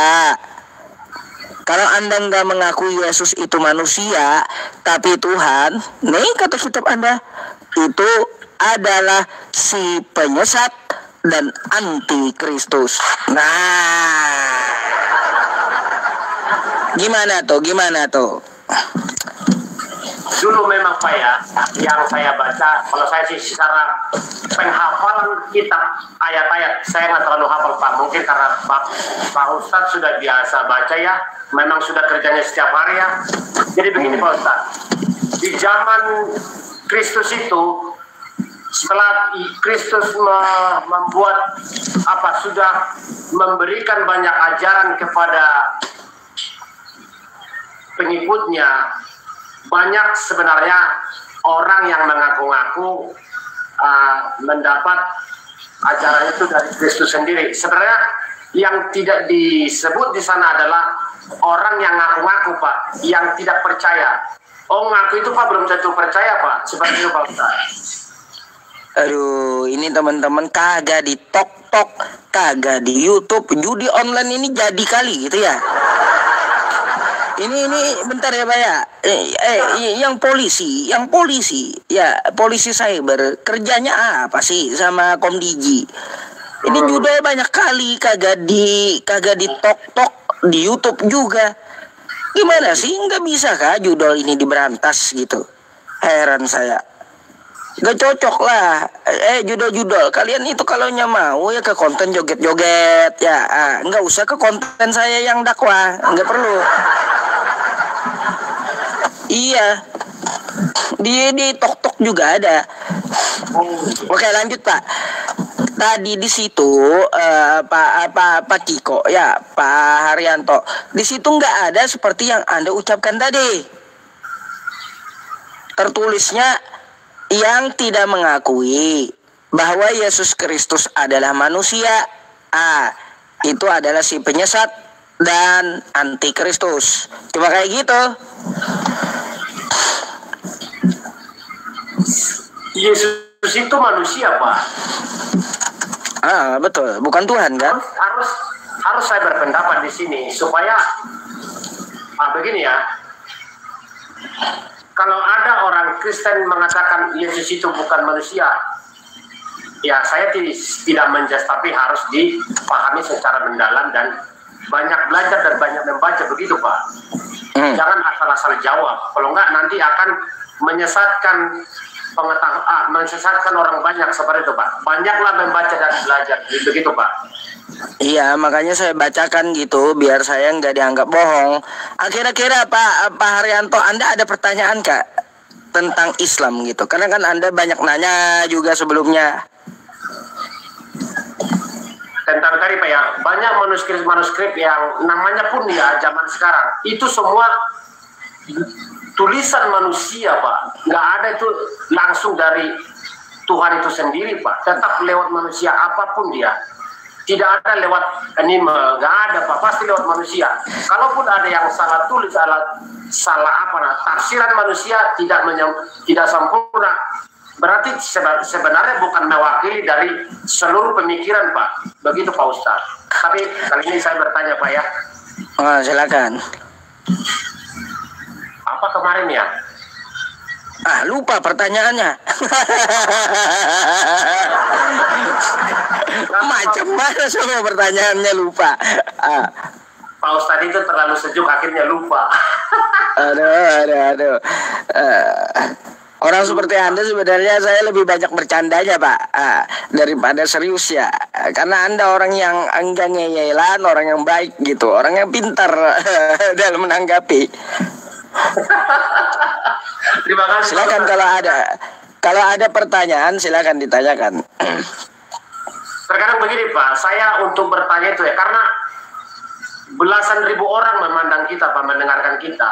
Apabila saya harus bertanya yang sifatnya seolah-olah ada indikasi dalam pikiran saya seperti teman-teman yang sudah pernah menjadi narasumber bagi Pak Ustadz ya. Kadang-kadang pertanyaan itu bukan benar-benar mau bertanya Pak, tapi harus kita sikapi Pak. Izin Pak Ustadz ya, jangan kalau ada teman-teman saya Kristen ya kita sebangsa lain ya harusnya Pak Ustadz kasihan lah kalau memang secara ilmu akademinya nggak ada, pengetahuannya nggak ada, mohon maaf gitu ya. Ya sebaiknya Bapak jangan terlalu bertanya yang keras-keras Pak gitu Pak. Susah Pak, biar maksudnya biar sadar gitu. Kasihan Pak Ustadz. Tuh ada yang bilang Pak Haryanto, kau sekarang mualaf aja katanya. Tuh Kristen yang tulis tuh di bawah, kau mualaf aja sekarang katanya. Gak apa-apa. Semua orang boleh berpendapat, apapun pendapatnya tetap saya hargai. Kembali lagi, jangan kalau ada pun pendapat ya tiba-tiba marah sampai saya paling nggak suka Pak. Iya betul. Ya. Kalau sekali lagi ada teman-teman kita dari Nasrani nggak sanggup jawab pertanyaan Bapak, tolong jangan dipaksa Pak, kasihan Pak. Nah artinya kalau dia nggak jauh kan maksud saya dipikirkan lah, setidaknya kan kayak gitu, kan gitu. Coba pertanyaan ini sering saya ajukan sama temen Nasrani semenjak dulu nih ya Pak, semenjak dulu sampai hari ini nggak ada jawaban. Bahkan sekelas pendeta ya yang S2 sekalipun nggak ada jawaban. Mungkin ini akan saya tanyakan sama Anda biar kita ngajak berpikir gitu. Menurut Anda Yesus itu Tuhan? Baik. Apakah Anda percaya Tuhan itu maha adil gitu? Adil, maha adil. Sangat adil. Ya. Berarti Yesus maha adil. Benar Pak. Dalam segi apapun. Dalam segi apapun yang saya baca ya, karena hampir sudah 2 kali Pak baca, cuma secara hafalan ya ayat-ayat nggak terlalu saya hafal Pak. Namun saya tiap hari harus baca 2 ayat. Wajib di kami, kebetulan saya ada grup membaca Alkitab ini Pak, dan harus membaca minimal 2 ayat 1 hari. Jadi saya punya dasar untuk menjawab Bapak. Apabila saya tidak mampu menjawab, mungkin saya belum paham dan belum mempelajarinya, dan saya tidak mau akan menjawab Bapak. Itu Pak, harus bijak Pak. Masuk ke lubang Pak. Baik, kalau Tuhan itu adil, Yesus maha adil dalam segi apapun. Sekarang saya mau tanya, baik Pak. Yesus itu turun di abad pertama, betul? Betul Pak Ustadz. selama 33 tahun di Bethlehem atau Nazaret, betul nggak? Kurang lebih begitu Pak Ustadz, benar. Nah, selama dia turun ke dunia, hanya orang-orang dari Nazaret, orang-orang sekitar Yesus yang dapat melihat Yesus dengan matanya, betul nggak? Betul Pak Ustadz. Ya kan, orang di abad pertama bisa lihat Yesus dengan matanya. Oke, itu poinnya. Nah, sekarang kita di tahun 2025, kalau Yesus itu adil, kita juga harus bisa melihat dengan mata kepala kita. Nah, di mana letak keadilannya Yesus ini? Sedangkan yang bisa melihat di abad pertama aja, hanya 33 tahun aja dapat dilihat ini Tuhan. Kalau Anda ini Tuhan saya, Pak Haryanto ya, saya akan tuntut dia gitu. Iya, akan saya pertanyakan, kau Tuhan macam apa? Kagak adil sama sekali gitu. Kan gitu, orang 33 tahun enak-enakan lihat fisik Tuhan dengan matanya. Kan kayak gitu.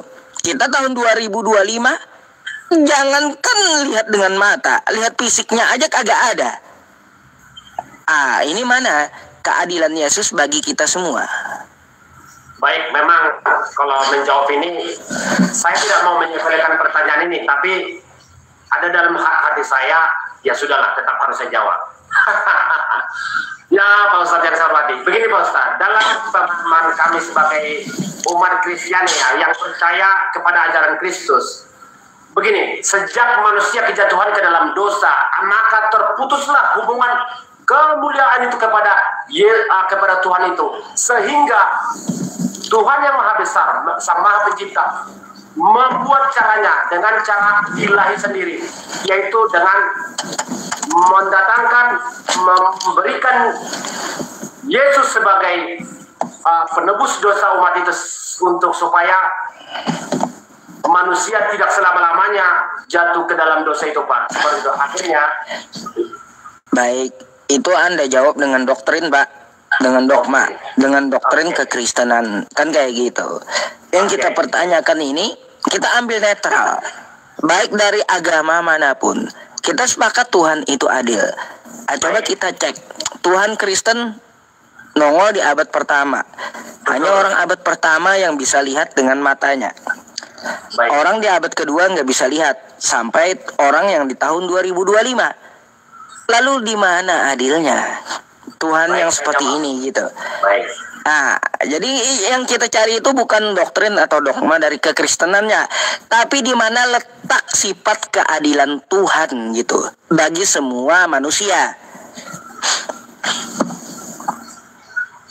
Jadi saya bilang ya, Tuhan punya caranya, mutlak tidak ada seorang pun manusia yang bisa mengotak-atik Tuhan beracara. Begini Pak Ustadz, kalaupun pada masa itu ya, Tuhan harus hadir di, katakanlah di Nazaret, itu saya tidak boleh keliru untuk menjawab Pak Ustadz. Kalau kan nanti, karena banyak manusia lagi, banyak menonton kita Pak Ustadz. Jadi kalau dibilang, apakah manusia sanggup berpandangan dengan Tuhan? Tidak ada satupun di dunia ini orang yang langsung ya sama Musa aja enggak. Tapi kalau Yesus kan utusan Tuhan itu sendiri, pribadi ketiga, Allah yang Esa, itu pribadi ketiga Tuhan itu Pak Ustaz. Jadi kalaupun dibilang nggak adil, oke lah. Itu pertanyaan yang sangat sederhana menurut saya secara manusia. Saya bilang Tuhan itu punya cara sendiri dan kita tidak bisa mengotak-atiknya seperti itu Pak Ustaz. Jadi cara dia sendiri itu tidak mungkin bertentangan dengan sifatnya sendiri. Itu nggak mungkin. Cara dia sendiri tidak mungkin bertentangan sama dia sendiri. Iya, cara dia itu tidak mungkin bertentangan dengan sifatnya. Saya sih tidak bertentangan Pak Ustaz. Tuhan Sang Bapa mengutus dia turun ke dunia lewat di luar pernikahan secara biologi manusia. Utusan, benar-benar utusan. sampai kepada kematiannya dan mampu bangkit begitu Pak Ustaz. Jadi Kalau itu lagi-lagi gini Pak, itu kan doktrin Kristen, Tuhan mengutus anaknya. Atau lagi-lagi itu doktrin Kristen. baik, Sekali lagi, yang kita cari keadilan gitu. Coba Anda pikir, di mana letak keadilannya? Cuma satu kampung yang lihat Tuhan selama 33 tahun. Hanya orang abad pertama. Orang abad kedua kagak bisa lihat. Sampai orang tahun 2025, saya sendiri kagak bisa lihat. jadi Apalagi orang buta. Kasihan kali gitu. Nah, yang saya ajak kepada Anda, coba mari kita pikir, di mana letak keadilan Tuhan yang kayak gini? Nah, itu. menurut saya adil sih Pak Ustaz. Karena ajaran itu menyebar ke seluruh dunia. Begitu Oh, Pak Ustaz. itu kalau gini, itu kalau ajaran iman.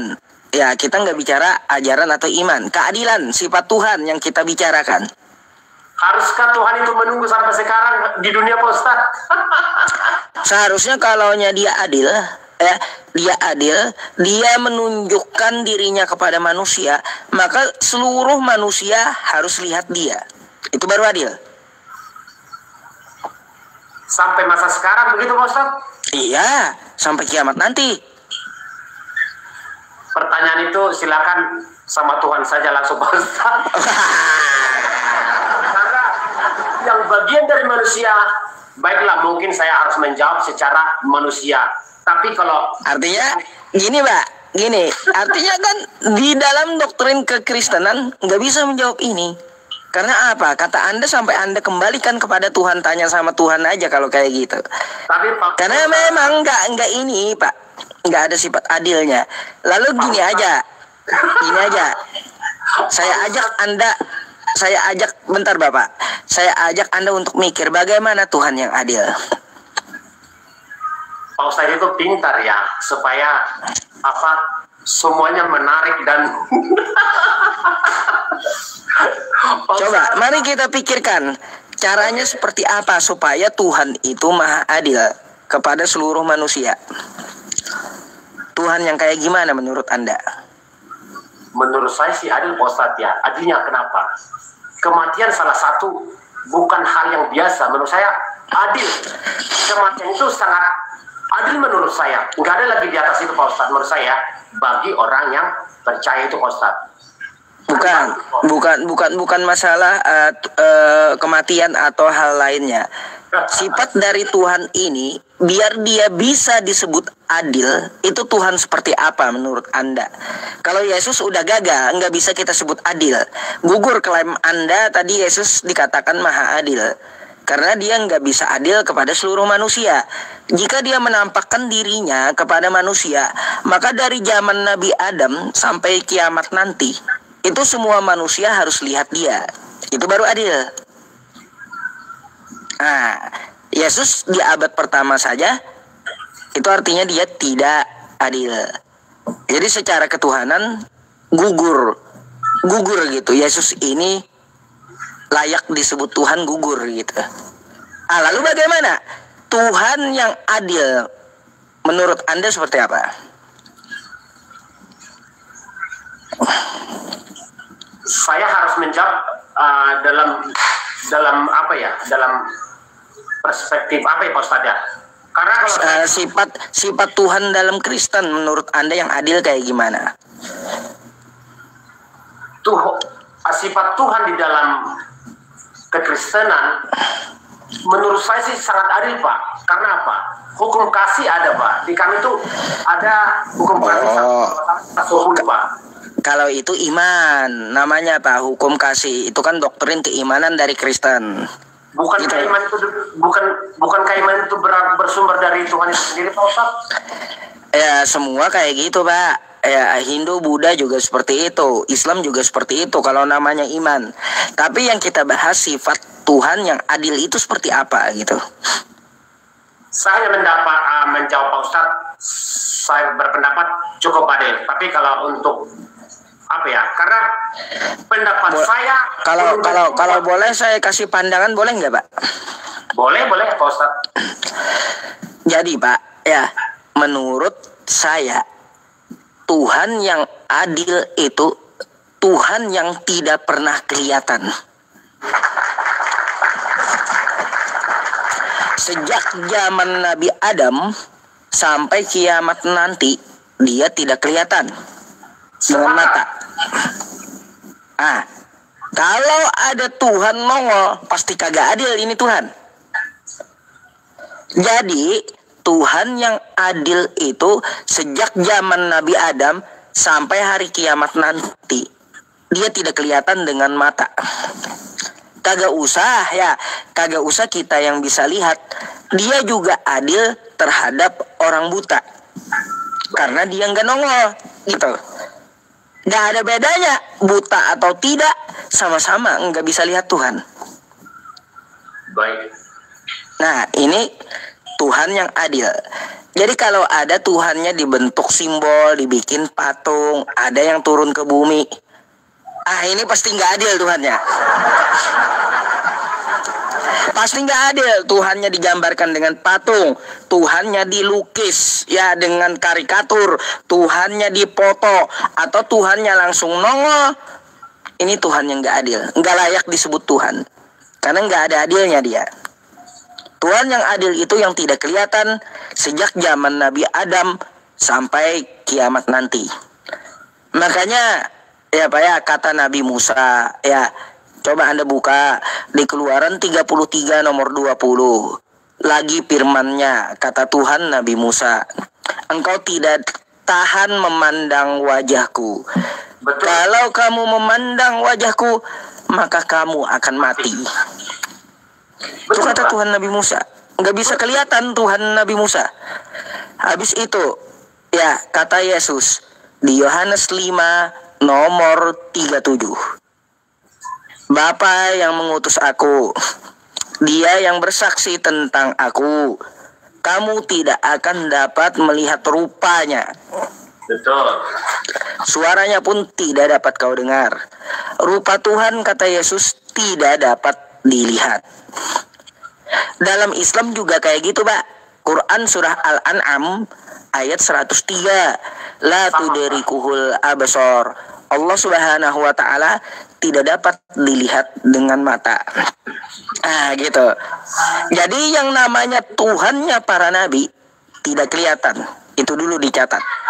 Kira-kira agama mana Tuhannya yang kagak kelihatan di muka bumi ini? Agama mana Tuhannya yang tidak kelihatan? Saya tidak mau mewakili agama lain, supaya tetap sejuk. Tuhan kami tidak pernah kelihatan, tapi kami bisa merasakan dengan iman kami sendiri. Tapi kalau dari Yesus, tetap saya jawab. Ya, kalau kita lihat dari semua agama, kita jujur aja Pak, diskusi itu ya hidayah dan diskusi serta iman itu wajib jujur gitu, agar kita mau menggunakan akal kita, kan gitu. Kita wajib jujur aja. Kita jawab aja Pak. Dari semua agama di seluruh muka bumi ini, Buddha Tuhannya kelihatan, Hindu Tuhannya kelihatan, turun. Terus pagan Tuhannya kelihatan, mereka gambarkan.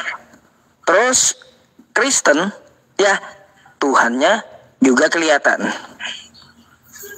Yang kagak kelihatan ada dua, Yahudi dengan Islam. Kalau kita pikir Yahudi dengan Islam, oke? Tapi apa bedanya Islam dengan Yahudi? Apakah Tuhannya sama? Ya, Tuhan itu satu. Wa ilahukum ilahu wahid. Tapi saya tidak akan pernah sudi mengatakan Allah Subhanahu wa taala sama dengan Tuhannya orang Yahudi yang mujassimah. Mujassimah apa Pak? Mujassimah itu menyamakan Tuhan dengan makhluk. Oh.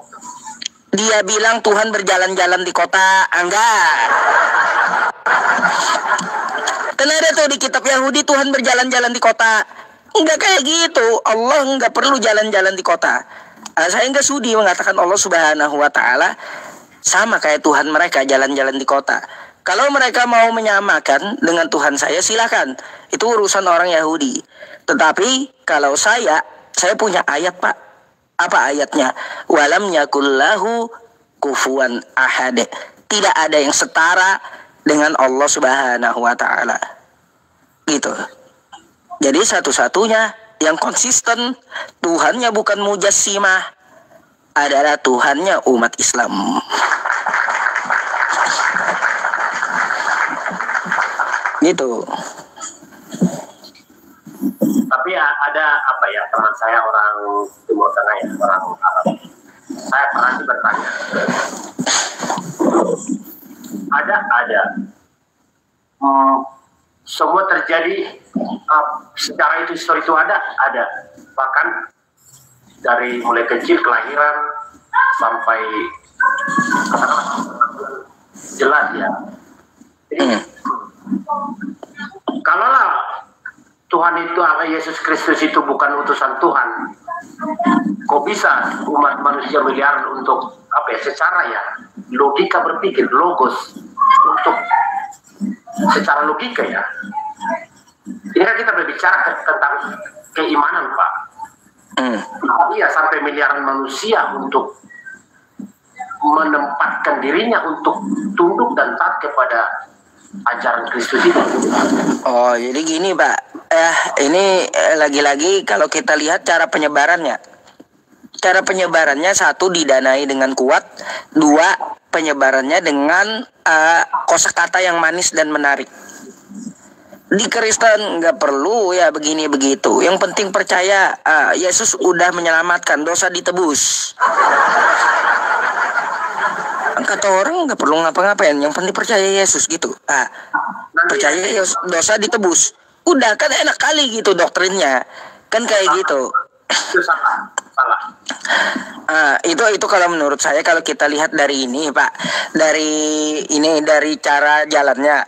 Habis itu agama Bapak, mohon maaf ya, Pak ya, kebanyakan juga disebarkan melalui penjajahan gitu, termasuk di Indonesia. Coba Anda lihat di negara yang lain selain Indonesia juga agama Anda disebarkan dengan, mohon maaf, kalau udah penjajahan artinya dengan paksaan gitu. Tuh udah dua jalurnya, banyak jalurnya. Kenapa menjadi miliaran orang yang ikut paham ini? Gitu loh, Pak. Jadi kalau kita lihat dari cara penyebarannya seperti itu. Gitu. Makanya saya nggak heran, Pak, ada Kristen naik kagak tahu dengan kitabnya. Nggak heran saya. Ada Kristen naik nggak tahu dengan kitabnya, bunyinya kagak tahu, ajaran Yesus kagak tahu gitu. Itu memang didoktrin kayak gitu. Mereka yang penting percaya, udah selamat. Akhir bulan nanti transfer aja 10%, kan gitu.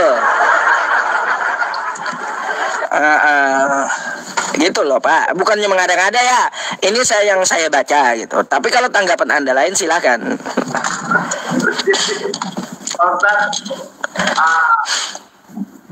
Karena banyak yang simpatik sama Pak Ustadz, izin. Jangan masuk kepada itu udah masuk sedikit ke ya mau kayak gimana ya, Pak, frontal aja kayak gitu, biar teman-teman banyak baca juga, maksud saya gitu. Bukan berarti menghina, tapi supaya teman-teman juga banyak baca, maksud saya. Kalau mengenai saya udah bilang Pak Ustadz, izin ya dengan segala hormat. Kalau ada teman-teman Nasrani, kita kan bangsa tanah air ya, izin dengan segala hormat Pak Ustadz. Kalau memang nggak mampu jawab, izin Pak Ustadz, akan nanti berakhir Pak Ustadz. Iya, Pak. Dari tadi kan saya nggak juga memaksakan jawaban Anda, kan enggak. Cuma kan dari yang saya ucapkan, coba kita pikirkan kan kayak gitu. Saya bawa dari dalil, dari logika kan kayak gitu. Tuhan yang benar itu kayak gimana? Kagak kelihatan. Tuhannya para nabi kagak kelihatan. Dalilnya di mana? Dalilnya di Yahudi ada, di Kristen ada, di Islam ada. Tuhan itu yang namanya Tuhan kagak kelihatan. Itulah Tuhan yang adil gitu. Baik, saya mau masuk sedikit ya, Pak.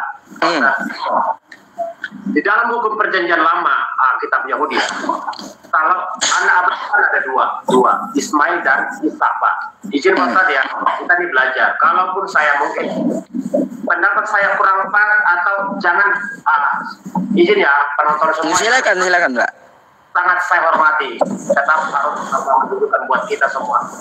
Anak Nabi Ibrahim ada dua, Ismail dan Ishak. Ya. Kalau di perjanjian lama kitab Taurat Yahudi, bahwa yang mendapat kemuliaan bagi ilahi adalah Ishak. Tapi kalau menurut teman-teman tetap banyak menyebut kalau yang dapat kemuliaan itu adalah Ismail sendiri juga. Bagaimana pendapat di sini? Baik, jadi gini Pak, saya pernah mendiskusikan ini sama Bang Billy, penganut Yahudi yang ada di Indonesia. Dia malah tanya balik sama saya, kau mempermasalahkan itu, emangnya dari keduanya ada yang dikorbankan? Langsung diam saya pikir betul juga. Jadi ngapain kita ribut itu, kata Bang Yahudi, Bang Billy Yahudi tuh. Dua-duanya mulia, kata beliau. Gak ada yang dikorbankan, kan domba juga tuh yang diganti. Ngapain kita permasalahin itu? Artinya dua-duanya mulia bagi Yahudi. Bagi kita ya Pak ya, bagi kita Nabi Ismail mulia, Nabi Ishak pun juga mulia. Am kuntum syuhada idh hadara Ya'qub al-maut idh qala li banihi ma ta'buduna min ba'di qalu na'budu ilahaka wa ilaha abaika Ibrahim, Ismail, Ishak ilaha wahida wa nahnu lahu muslimun. Dua-duanya mulia gitu.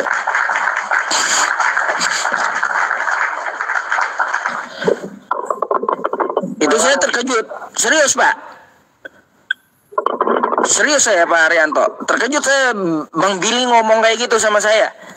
Saya pikir betul juga, ngapain kita masalahin itu? Dua-duanya nggak ada jadi korban, dua-duanya mulia, kata beliau. Itu paham orang Yahudi tuh. Tapi ya, yang saya mau jawab tadi sedikit. Pak Ustadz mengatakan kalau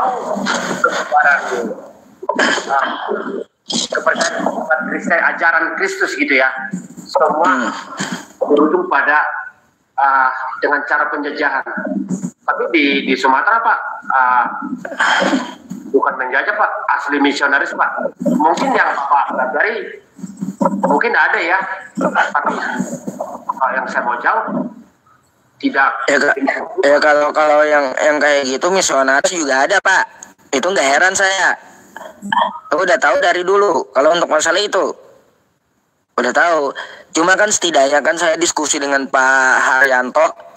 Ya Bapak sendiri yang mau berpikir gitu. Apa yang kita bicarakan betul nggak kayak gitu. Kan kita diberikan akal. Kan kayak gitu. Akal yang sehat. Kalau kita akal sehat maka kita berpikir tentang Tuhan, dia harus adil.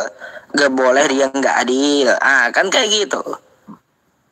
Itu dulu yang kita pikir. Jadi memang beberapa poin Pak ya, saya menjelaskan beberapa dalam satu minggu ini. Tuhan yang benar itu kayak gimana? Kagak kelihatan. Cara penyembahan yang benar kayak gimana?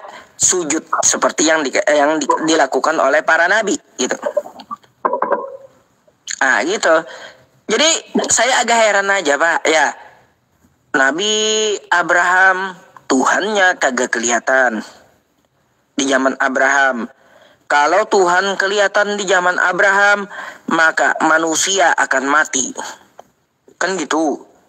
Ya. Di zaman Nabi Musa, Tuhan kagak kelihatan. Kalau ada yang lihat Tuhan, maka manusianya akan mati. Kan gitu. Tiba-tiba Pak, di zaman Yesus, Tuhannya kelihatan, bukan manusianya yang mati, tapi Tuhannya yang mati. Kebalik gitu. Dulu manusianya yang mati kalau lihat Tuhan. Di zaman Yesus bukan manusianya yang mati, Tuhannya yang mati Pak. Ini kok bisa dibolak-balik kayak gitu? Bukan maksud menghina gitu ya Pak ya, tapi ngajak berpikir gitu. Yesusnya lah yang mati. Kalau Pak Ustadz bilang mati, ya silakan Pak Ustadz. Saya sedikit pun tidak akan terganggu dan tetap saya hormati. Tapi tetap saya bilang Yesus itu Tuhan itu Ya iya, Tuhan nggak mungkin mati, Pak. Nggak mungkin, dia yang menguasai kematian, ngapain dia mati? Aneh-aneh aja.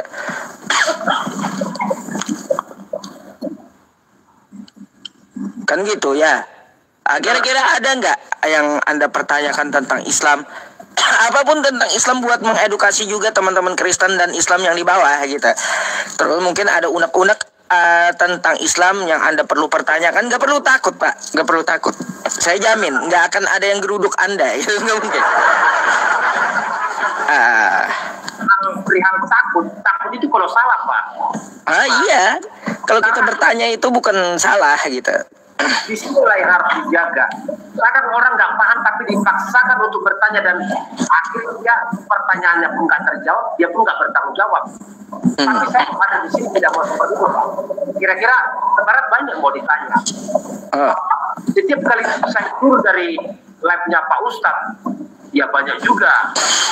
Silakan saja lah, karena mungkin teman mereka belum sampai ke sana gitu, Pak. Karena saya juga setiap turun, Pak, komen udah caci maki. Aduh, kalau dicaci maki itu saya tiap hari, Pak, tiap hari. Tuh aja saya dicaci maki lagi tuh. Saya biarin, malah saya makan caci makinya. Jadi makanan saya. Yang saya herankan Pak Ustadz ya, begitu saya turun, apa katanya? Kenapa kau bergabung sama Pak Ustadz? Nah,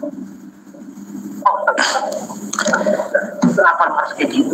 Saya tanya, kamu kenapa terganggu dengan urusan Pak Ustadz ini? Ya kenapa kamu bergabung? Wah, kamu udahlah, kamu jangan saya jangan sampai begitu Pak Ustadz. Jadi kalau saya berada di apa aja saya botol, saya kira begitu Pak. Gini Pak, karena ada yang antri juga kan di bawah, ya saya harapkan Anda bisa memahami waktunya juga sama yang di bawah kan kayak gitu. Cuma sebelum itu saya mau nanya Pak, kemarin kan ada yang syahadat tuh di tanggal 6 Oktober ya kalau nggak salah, 3 hari yang lalu. Tiba-tiba pendetanya Pak ke rumah memaksa untuk balik ke Kristen. Nah itu kayak gimana tanggapan Anda? Kok pendeta kayak gitu ya? Silakan yang ini diulangi lagi Pak, biar semua dengar. Jadi kan di tanggal 6 itu ada orang yang masuk Islam bersyahadat dengan Bang Zuma kan gitu ya. Bukan kira Pak Ustadz ini. Bukan sama saya, sama Bang Zuma, karena beliau administrasinya lengkap. Jujur aja beliau bisa keluarin dari API itu sertifikat mualaf. Nanti kalau saya juga ada yayasan kan saya bisa keluarin sertifikat mualaf juga gitu untuk mengesahkan. Jadi di tanggal 6 tadi itu ada yang syahadat ya masuk Islam. Tiba-tiba besoknya pendetanya ngamuk datang ke rumah maksa dia untuk kembali ke Kristen. Kok ada pemuka agama kayak gitu? Apa penilaian Anda terhadap ini pendeta dan agama Anda sendiri? Atau dari Bang Juma langsung? Bukan, saya lihat langsung videonya. Itu saya salahkan bukan yang mualafnya, yang pendeta saya salahkan. Kenapa saya salahkan? Hidup punya pilihan. Hidup harus apa ya? Setiap kita manusia harus mampu meletak sebagai manusia yang punya rasional berpikir itu gimana? Cerdas lah, jangan apa ya? Kenapa pendeta itu harus marah? Saya nggak terima kalau pendeta itu kan pribadi yang dimualaf tadi itu salah. Nggak harus pakai didatangin, nggak perlu Pak bagi saya. Amatan itu kan tidak mewakili Pak. Iya, beliau satu keluarga kemarin masuk agama Islam itu. Besok kan pendetanya datang. Ya, pendeta saya salahkan. Tapi nggak tahu secara detail ya kenapa sampai harus didatangin. Hanya mungkin pengen tahu atau memaksa untuk kembali ke Kristen gitu. Gak ada urusan Pak. Makanya aneh kali gitu. Pendapat sih dengan Anda Pak. Aneh gitu. Itu kan orang punya pilihan gitu. Kalau Di mana katanya Indonesia kan bebas menganut agama. Tiba-tiba malah diintimidasi kayak gitu kan, aneh gitu. aneh menurut saya. Ya, kadang-kadang saya berpendapat begini Pak, dibully. Lu sih, kamu sih satu pikiran sama Pak Ustadz. Ya, begini loh cara berpikirnya. Kalaulah seseorang mau dengan ajaran, katakanlah dia mau akhlak gitu Pak ya. Kenapa kita harus marah? Kenapa kita harus melarang-larang? Saya bilang, Betul. keyakinan itu nggak boleh kita paksakan dan tidak boleh diwakili. Mutlak. Bagaimana? Pak, banyak tuh yang marah sama Anda. Pansos katanya Anda. tuh yang Kristen tuh. Oh, lanjut Pak. Sekarang begini, bagaimana ya pemahaman teman-teman tentang kalau ada teman yang sudah menyeberang menjadi balap. Terus teman-teman coba, teman-teman saya sudah menonton. Terus Anda mau bilang apa? Berbuat saja imanmu. Ini saya Kristen sejati, orang Indonesia. Tidak bisa mewakili orang lain. Bukan berarti saya supaya kalian imannya longgar. Jadi di otak-atik bisa. Itu kembali lagi kepada dirimu. Kalau Anda imannya tanggung-tanggung, apapun yang disampaikan Pak Ustadz, tetap kok jangan gampang marah teman-teman. Kemana sih iman? Iya betul. Yang botol itu segala macam. Iman nggak bisa diwakili. Keyakinan kepada Sang Pencipta. Oh diwakili. Pak Ustadz mau bilang apapun di sini, silakan. Anda boleh dengar. Anda nggak suka, terserah. Betul. Ini salah, itu salah. Kalau mau murni nggak ada. Mati juga. Ya betul Pak, sepakat. Mantap. Pak, ini Pak Haryanto, biasanya kan saya diskusi sama kawan Kristen ya, mungkin setengah jam sampai 45 menit satu orang biar yang lain juga kebagian waktu gitu. Jadi Pak Haryanto, adakah yang mau Anda sampaikan lagi? Soalnya kasihan juga kelamaan yang di bawah nunggu untuk gantian diskusi kan gitu. Baik, terima kasih Pak Ustadz sudah memberitahu saya. Namun saya mengajak seluruh baik Muslim, baik Nasrani ya, mari jaga emosi, kendalikan pikiranmu. Supaya apa? Supaya tetap bisa berdiskusi, apapun argumen. Jangan mengeluarkan kata-kata yang sangat melukai hati siapapun. Izin Pak Ustadz ya. Tidak boleh. Silakan Pak Ustadz berpendapat, bertanya, narasi apapun sampaikan. Silakan kalau Anda, teman-teman semua bisa jawablah dengan kemampuanmu, dengan tidak mengada-ngada. Itu sebenarnya. Jangan mau terusik hatimu. Tetap kau pada pendirianmu. Jangan mudah goyang imanmu. Kalau ada pun seperti tadi, yang sudah menyeberang menjadi mualaf, itu pribadinya. Karena keyakinan seseorang tidak bisa kau mewakili, tidak bisa kau marahi. Itu pilihannya, hormati itu. Bukan berarti saya berpendapat, kamu salah satu. Silakan Anda berpendapat, karena iman itu tetap buku kepada Sang Pencipta. Itu aja Pak Ustadz. Betul. Terima kasih Pak Haryanto ya. Ya mungkin besok kita bisa kembali untuk diskusi. Siapkan pertanyaan Pak ya buat besok, oke? Terima kasih banyak Pak Haryanto, sehat selalu ya sekeluarga di sana ya. Semoga mau berpikir dan semoga Allah memberi Anda jalan hidayah. Amin ya rabbal alamin ya. Saya izin gantikan dulu Pak Haryanto sama teman-teman Kristen yang antri gitu ya. Baik. Selamat malam Pak Haryanto.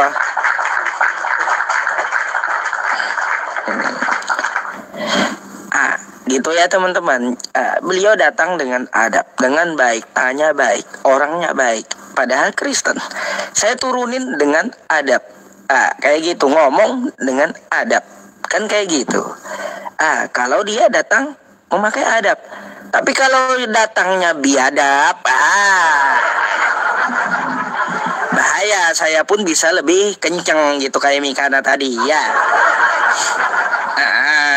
Kayak gitu ya teman-teman. Beda gitu cara pendeta Yusuf PI menghadapi kawan-kawan Kristen untuk ngajarin Kristen ya. Jangan heran saya sebut diri saya pendeta. Kenapa? Siapa yang mau protes coba? Siapa mau protes? Saya sebut nama saya Pendeta Yusuf PI. Ya ada yang protes. Aduh. Nama yayasan apa Ustadz? Nanti kata Bang Imam Syafi'i, kalau beliau ada ini saya suruh naik loh advokat saya ini. Dia nonton aja, nggak mau dia naik, nggak mau. Katanya Selasa nanti. Ini hari apa udah? Besok Jumat kan? Ya Jumat. Subuh Jumat. Gitu. Harus hadir gitu. Ya teman-teman semuanya, sebelum saya melanjutkan, nggak apa-apa ya. Nanti mungkin kita bisa baca Quran sedikit ya. Sebelum kita menutup gitu ya, menutup lab kita baca Quran sedikit lah bersama gitu ya. Gini teman-teman, saya mau umumkan dulu pengumpulan donasi mushaf Al-Quran kita ya. Kemarin ya teman-teman itu masuk 1.400.000 rupiah gitu ya. 1.400.000 rupiah. Tetapi kalau bisa ya saya memohon izin teman-teman, nanti sedikit minta dana dari ini yang telah dikirimkan ke mushaf itu untuk ini ya, membeli HP. Soalnya HP saya ini buat data udah rusak gitu. Makanya saya agak susah-susah juga kasih lihat lewat HP, pasti lewat laptop kan sekarang gitu. Cari HP yang murah aja, nanti buat buka Bible-nya aja gitu. Ya HP 1 juta ke atas aja gitu ya teman-teman semuanya. Jadi nanti saya ambil dari uang donasi mushaf Al-Quran, saya mohon keikhlasan dan kerelaannya gitu ya. Karena saya nggak berani pakai uang umat gitu. Tapi ya kalau Anda mengizinkan, saya mohon izin ambil di situ untuk menunjang dakwah gitu. Karena memang ada ya teman-teman tabungan dari hasil gip-gip nih gitu ya. Tapi kayaknya belum cukup.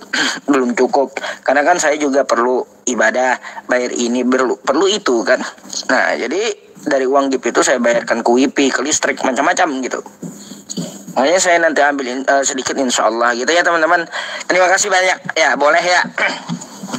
Bukan saya minta-minta, tapi sama uang yang udah masuk gitu ya, bukan meminta yang baru, bukan.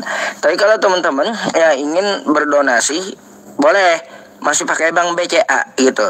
Nomornya yang kemarin juga tuh, banknya bank BCA ya, masuknya 1.400.000 rupiah. Ya teman-teman, kalau saya mau pakai uang orang, saya harus ngomong dulu ya. Meskipun Anda nggak tahu ya, Anda nggak tahu, sebenarnya saya tanpa ngomong pun bisa pakai gitu itu uang. Tapi saya nggak mau gitu. Bukan uang saya. Ya itu bukan uang saya gitu. Tapi uang Anda semua. Makanya saya harus izin sama publik juga gitu. Artinya apa?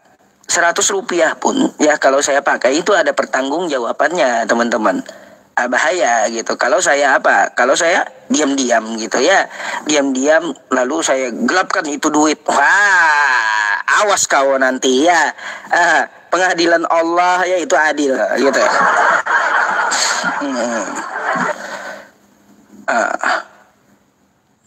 Iya, pengadilan Allah itu adil teman-teman. Pasti ada pembalasan, itu ada.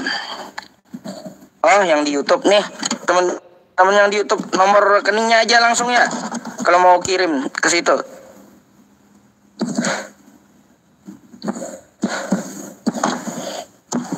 Jadi mana yang ngomong katanya buat pribadi dia, mana orangnya?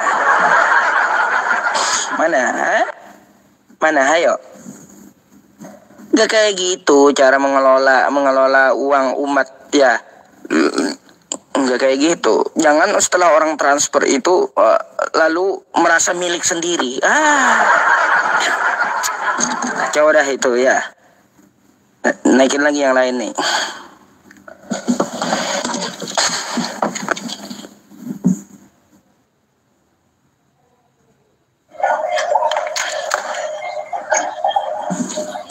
Halo, selamat malam. Bagus jadi ketua DPR katanya. Iya, bagus jadi ketua DPR katanya. Nggak ada niat saya teman-teman, jadi pejabat itu nggak ada niat. Ya, nggak ada niat. Saya aja mau daftar haji, antrinya 10 tahun ke atas. Ini yang ngatur negara, pejabatnya kurang ajar ya. Saya bilang aja gitu ya, Kementerian Agama ini yang telah lalu kurang ajar rupanya gitu. Saya harus katakan gitu. Entah ini ada korupsi atau kayak gimana, masa nunggu haji puluhan tahun loh. Iya, andai teman-temannya, ini andai ya, kalau saya ada rezeki jadi Menteri Agama, saya suruh itu uang orang yang mau berangkat haji balikin dulu semuanya gitu, balikin ke orangnya ya. Lalu Kementerian Agama ini bikin satu wadah bagi yang memang betul-betul mampu naik haji tahun ini, bayar cash langsung, nggak perlu uang orang itu dimainkan setor awal 75 juta nunggu 20 tahun. Uang orang dimainkan 20 tahun ya. Habis itu kuotanya entah dikorupsi atau kayak gimana. Korupsi itu pasat teman-teman. Pasat. Bukan termasuk pencurian lagi, tapi pengerusakan bumi. Itu korupsi.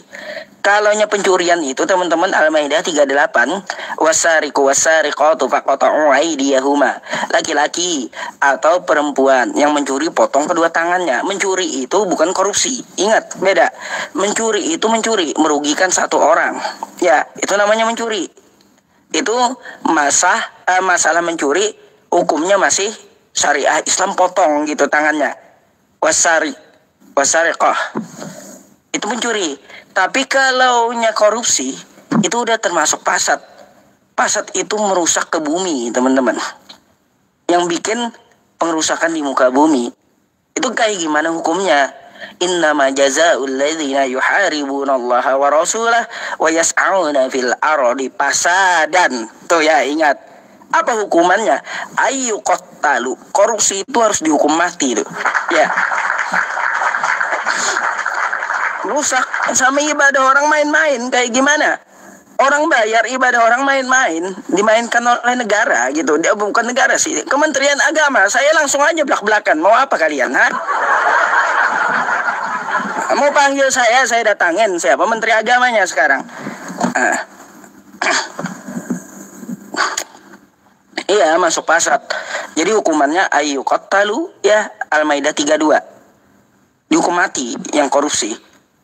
Au yusallabu, disalib. Jangan, kalau disalib zaman sekarang takutnya nanti ada Tuhan baru lagi gitu ya. Janganlah kalau hukuman salib, jangan. Ya, au yusallabu kan atau dia disalib kan kayak gitu. Janganlah kalau disalib, nanti ada Tuhan baru pula kan gitu. Au tuqatta'a aydihim wa arjulahum min khilafin. Potong tangan dan kaki secara silang. Au yunfa'u minal ardh, atau dia diasingkan dari masyarakat ke tempat yang jauh. Itu hukumnya ya, bagi yang merusak bumi. Merusak bumi salah satunya korupsi. Orang yang berangkat hari ini tahun ini tiba-tiba berangkat 10 tahun lagi. Ya itu orang yang kagak bisa ya mengatur negara, disuruh ngatur negara, apalagi berkaitan ibadah orang. Saya nggak tahu dah itu di hadapan Allah kayak gimana juga nanti matinya gitu ya. Dah, itu aja dah. Semoga kalian pejabat ya yang di Kementerian Agama sadar gitu ya. Andai saya yang jadi Menteri Agama, saya ganti semua. Uang orang balikin semua gitu.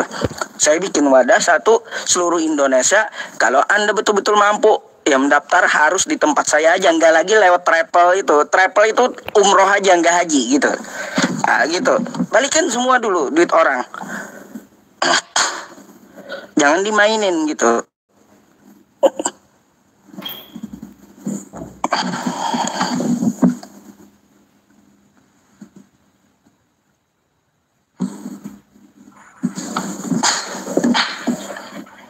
Halo, selamat malam.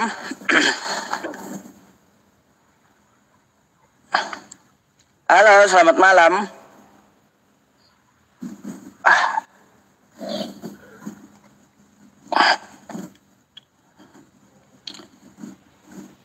Mana lagi ya?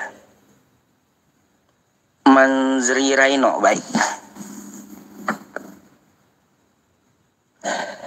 Sudah Sudah Yusuf, diskusi lintas agama aja. Bukan lintas agama aja, saya internal agama pun saya kritik. Apalagi kalau yang masalah ibadah dengan umat Islam, ya umat kita gitu. Kalau masalah perbedaan teman-teman internal Islam saya nggak mau terlalu bahas gitu. Tapi kalau udah masalah pengerusakan terhadap orang lain, ya seperti pasat, pengerusakan di muka bumi, ya saya perlu komentar juga gitu. Ingat tuh. Oke. Bang, Anda belum bisa open cam. Coba Anda cari dulu akun yang bisa open cam gitu ya. Nanti bisa naik kembali ya. Mungkin minjam milik teman atau kerabat ya. Oke? Oke, selamat malam. Assalamualaikum. Nomor rekening ini saya ulang ya, 789 5585 475. Kenapa sih harus berkali-kali, teman-teman, di save lah ya, biar saya nggak ulang-ulang gitu. Iya, bukan masalah ini aja teman-teman ya, bukan masalah lintas agama aja. Kadang-kadang ya kita sesama muslim juga wajib untuk mengingatkan dan memberikan arahan agar sesuai dengan koridor agama kita gitu ya. Jangan orang yang kagak bisa ngatur agama, ngatur ibadah orang ditunjuk. Akhirnya apa? Kacau, berantakan semua. Iya teman-teman, kalau Anda daftar haji ini ya, setor 75 juta katanya. Nunggu 8 tahun paling cepat. Kau mau kemana kan uang saya? 75 juta 8 tahun. Kau mau main apa? Main judol kah kau? Iya, itu urusan ibadah dengan Allah lah ya. Berkaitan orang banyak.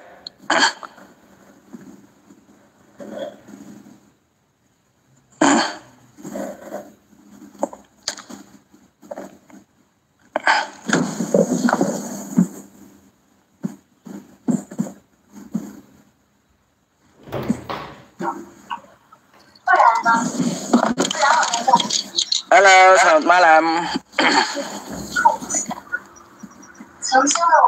Selamat malam.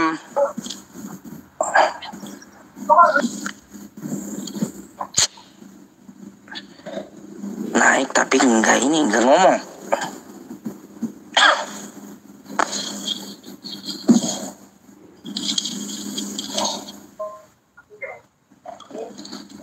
Halo, selamat malam. Oh, ketawa. Halo, selamat malam.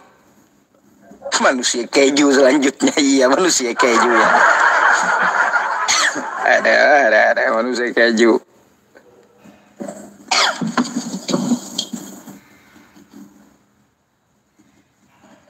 Kalau umroh setahu saya sekarang 32,5 juta. 32,5 gitu. Halo, selamat malam. Malam bang. Malam bang. Islam Kristen bang? Kristen. Open cam dulu bang. Syarat utamanya on cam masalahnya. Tidak bisa on cam bang. Aduh, kalau gelap nanti bang ya, setelah terang naik lagi. Oke, kita ganti yang lain ya.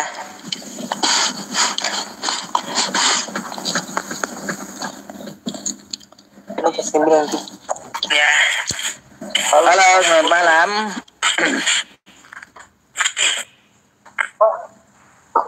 Malam bro. Halo, selamat malam. Aduh. Halo. Selamat malam, Bang. Islam Kristen, Bang? Iya, selamat malam. Orang Kristen. Suaranya kok putus-putus, Bang? Aku lihat bang. Oh, Katolik. Baik. Oh, suaranya agak putus-putus tadi, Bang. Iya. Bang, kita diskusi lintas agama kan. Mungkin Anda mau bertanya atau mau ditanya, silakan.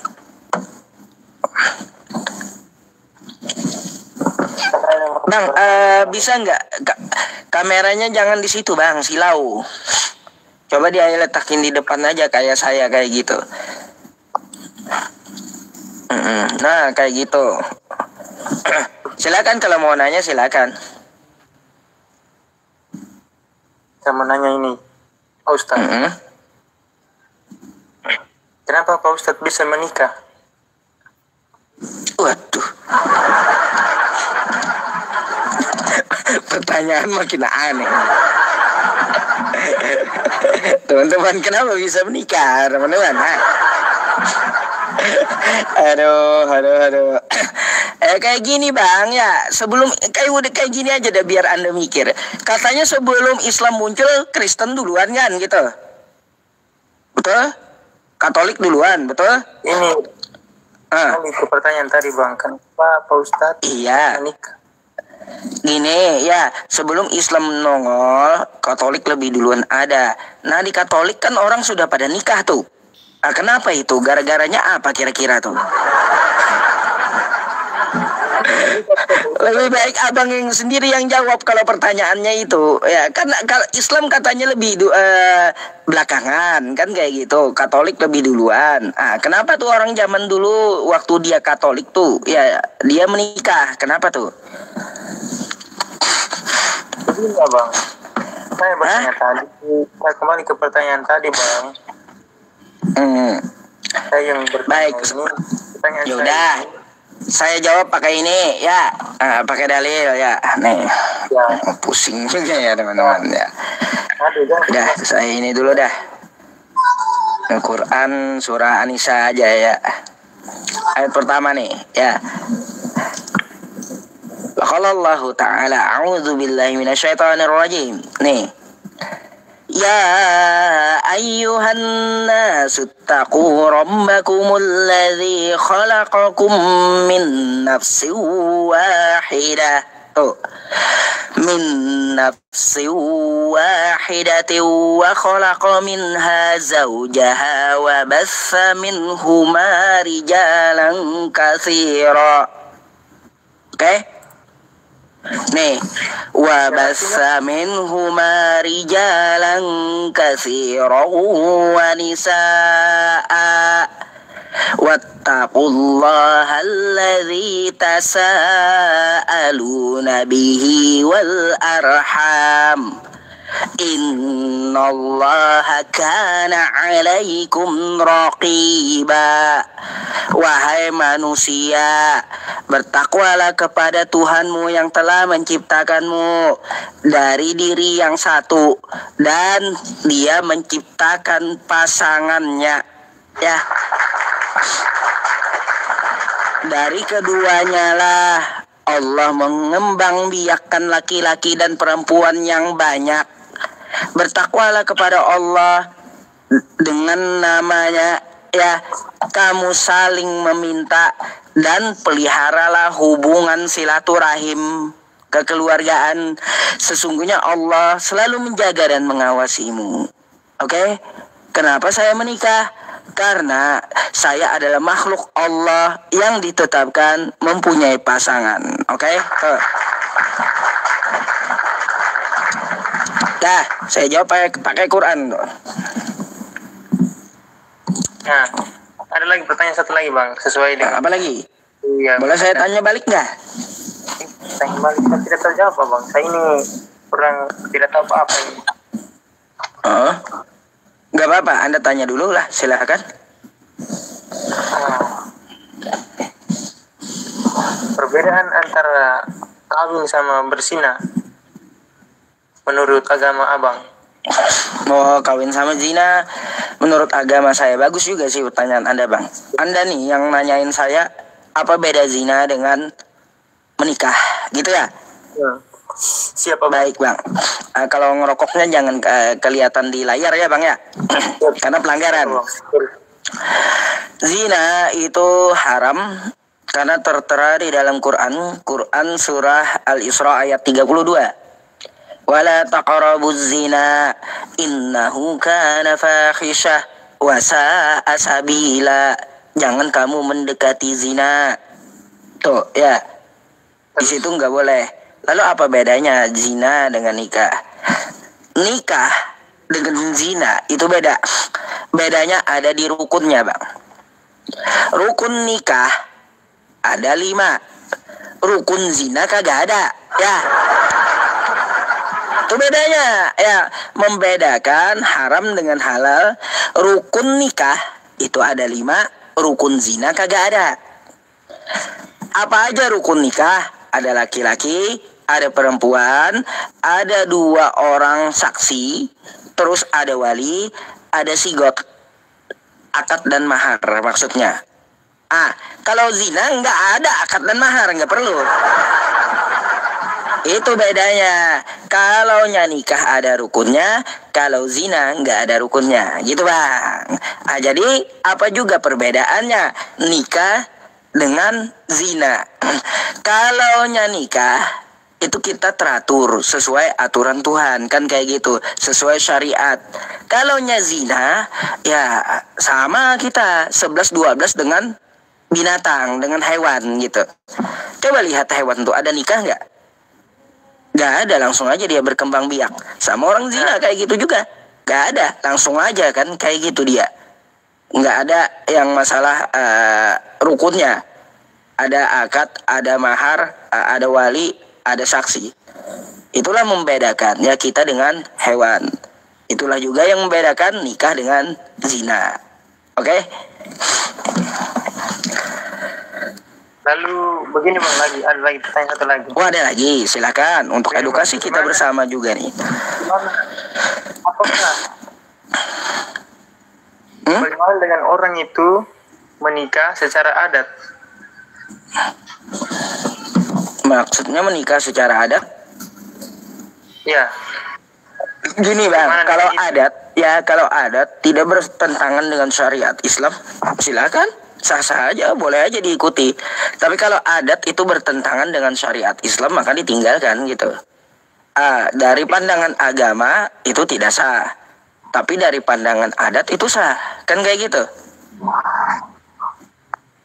Bagaimana bang? Ulang lagi bang, karena putus-putus suaranya bang. Baik, jadi menikah secara adat menurut pandangan agama itu tidak sah kalau dia bertentangan dengan syariat Islam. Gitu, nggak sah kalau menurut pandangan agama. Tapi kalau menurut pandangan adat, ya, itu sah. Silakan gitu, dipilih. Kalau bisa, tidak bertentangan adat itu dengan syariat. Jadi kayak gitu. Karena apa? Karena agama itu mengatur kehidupan kita dari segala aspek. Jadi hukum tertinggi itu adalah syariat agama gitu. Ya, oke bang. Tapi bagaimana dengan adat sama agama? Kan itu kita dulu itu biasa itu dalam suku-suku terpencil bang. Orang tidak mengenal agama, dia mengenal adat. Tiba-tiba muncul agama. Bagaimana? Jadi yang udah tahu dikasih agama, jika dia cek agamanya, ya hukum agamanya itu sesuai dengan adatnya, silakan dijalankan keduanya. Gitu. Jadi gak ada masalah. Berarti ceritanya itu semua itu pasti ada jalan keluar lah.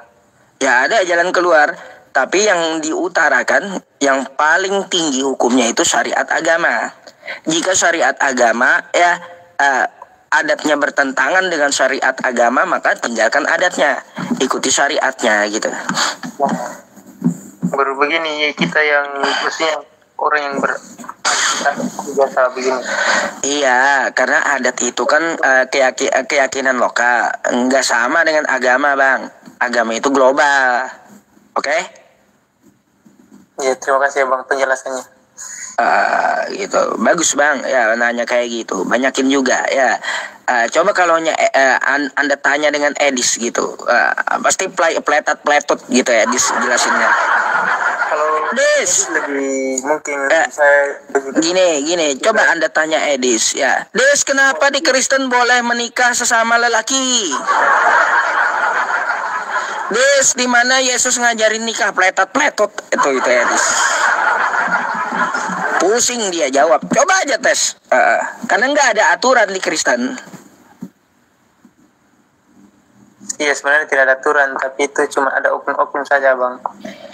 Anda sendiri tahu di Kristen gak ada aturan bang. Gimana sih? Anda sendiri yang Kristen Katolik tahu di Kristen gak ada aturan. Iya, nggak ada pada sama-sama laki-laki dinikahi. Oh, iya bang, itu kan ada tuh videonya kan, nikah dengan anjing, kawin dengan anjing, bukan nikah, kawin dengan anjing, terus kawin sesama lelaki itu. Jujur, kita jujur-jujuran aja gitu. Karena apa? Karena gara-gara tidak ada aturan kan gitu. Iya. Sebenarnya bukan nggak ada aturan bang. Di sini itu ada aturan. Sebenarnya tidak boleh nikah sama laki-laki. Bukan nggak ada aturan bang. Saya Coba bang, ayat nikah ada nggak di Katolik bang? Di Katolik itu ada bang. Tidak Apa ayatnya? Ayat nikah. Ke pastor tanpa ada. Oh, pastor. Yang saya tanyakan, ada nggak di kitab Anda di Katolik itu ayat nikah?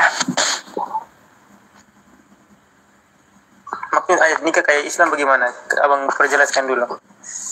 Kalau Islam kan saya udah jelaskan tadi. Ada ayat tentang pernikahan kan gitu. Nah, Siapa, di Katolik ada nggak ayat tentang pernikahan kayak Islam? Ada bang, ada. Di mana tuh? Perjanjian lama itu tentang pernikahan di Kanaan.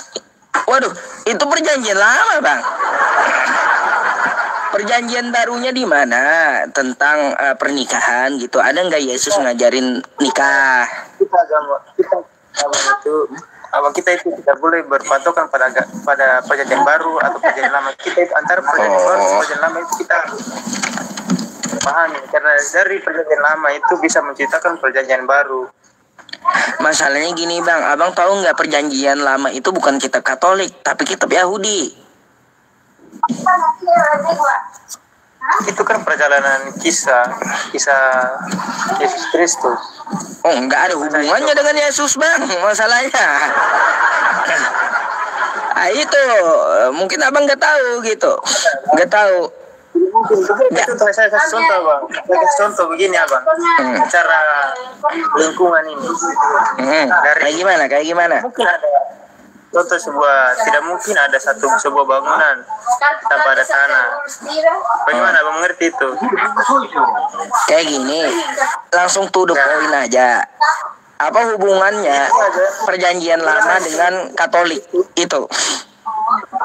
Kita harus berpatokan kepada situ juga bang, karena itu semua satu buah pohon itu pasti ada akar.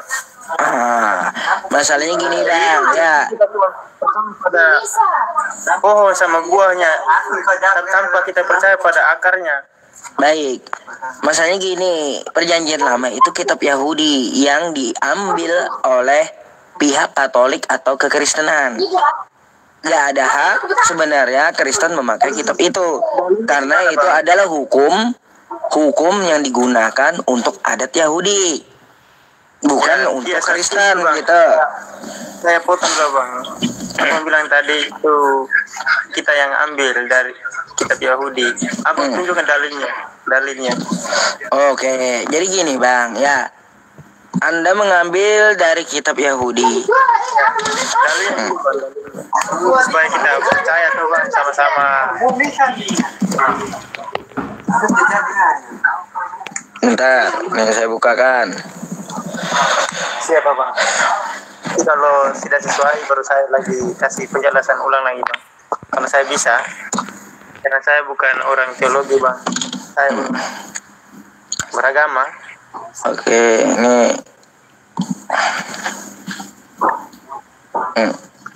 ini bang, ya. Anda bisa baca ya di sini dalam sejarah National Graph ya. National Graph. Di sini permusuhan umat Kristen terhadap Yahudi dalam sejarah abad pertengahan. Jadi kitab Yahudi dirampok Kristen. Anda bisa baca gitu ya. Nanti saya dikira membodohi gitu. Oke? Kalimatnya itu kan asumsi abang saja. Bukan asumsi saya, ini artikelnya. Aduh. Gimana abang ini? Masa yang ini saya yang tulis aneh-aneh aja? Nih ya, nih coba kita lihat ya. Kalau kita baca sedikit, beberapa orang Kristen Yahudi terus memaksakan syarat pindah agama mereka.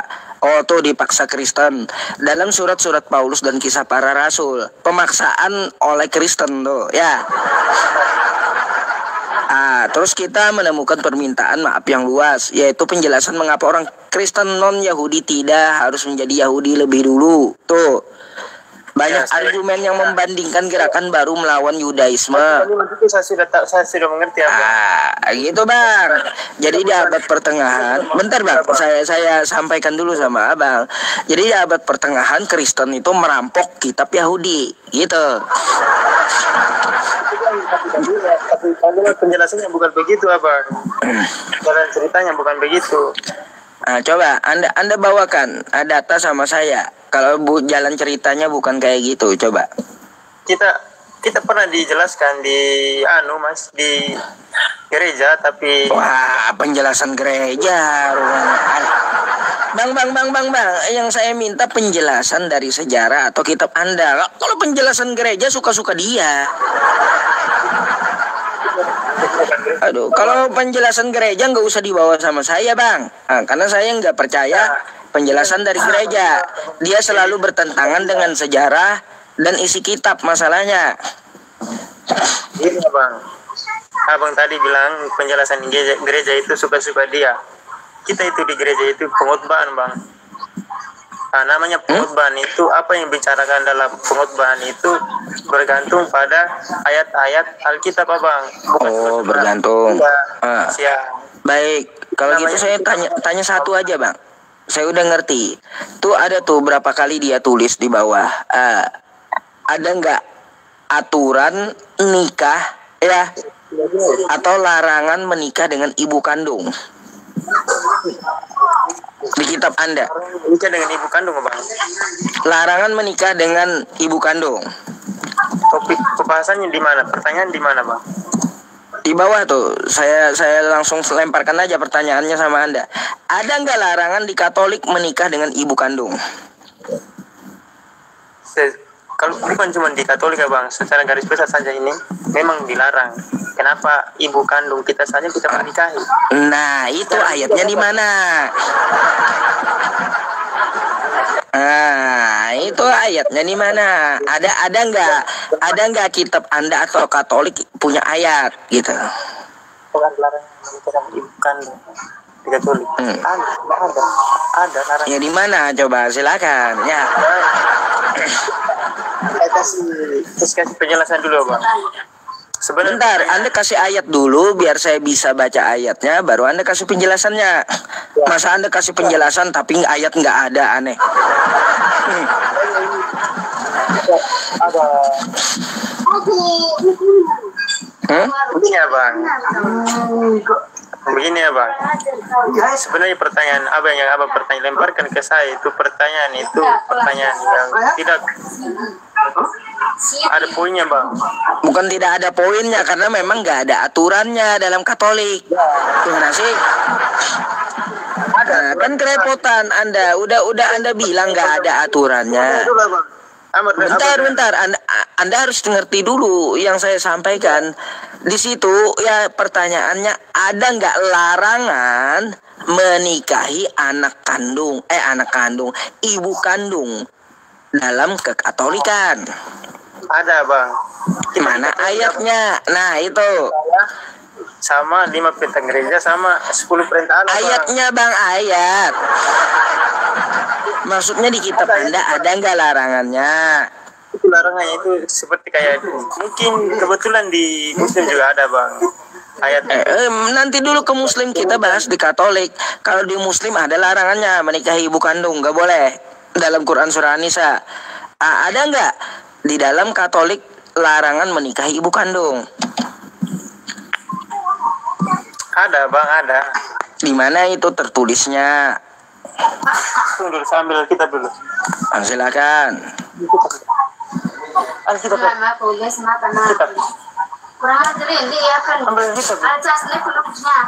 Ada, Bang.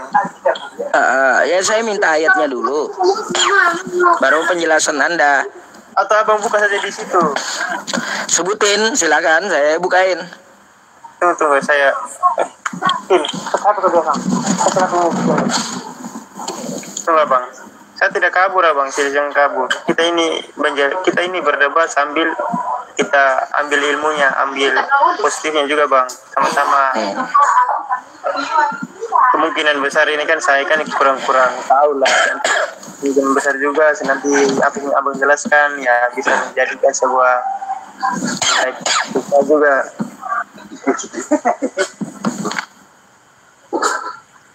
Jadi siapa? Siapa?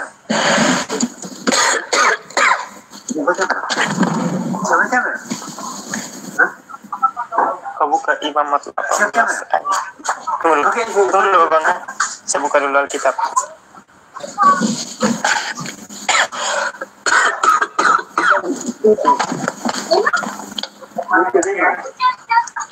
Panas ini yang Kristen. Edis kau suruh kesini biar saya ajarin nanti ya. Bukan saya ke tempat Edis kau yang suruh kesini biar saya ajarin si Edis kau ya. Ada video abang sama Edis, abang kenapa abang lari? Debat sama abang Edis. Bukan lari, itu dipotong. Kalau Edis lari 5 kali sama saya tanpa potongan udah ada itu ya. Anda bisa lihat bang ya, Edis lari 5 kali tunggang langgang sama saya tanpa potongan itu potongan bukan. Tanpa di-cut, tanpa di crop ya, itu video saya Edis lari tunggang langgang gitu. Ya udah, nanti kita bahas Edis, nggak penting gitu. Coba silakan Anda fokus dulu dengan yang saya tanyakan, silakan gitu.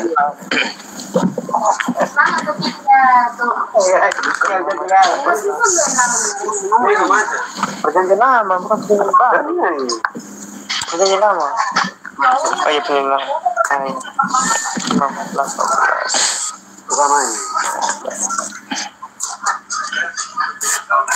Tunggu abang ya, saya baca dulu kitab.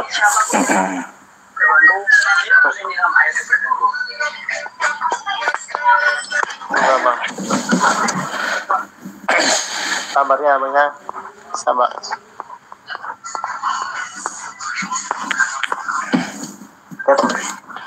Dulu. Oh, ini kesabar di sini. Iya.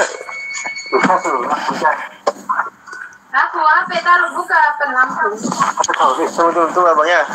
Ini lagi. Bukan tidak. Bukan. Ya. 6. Ini juga.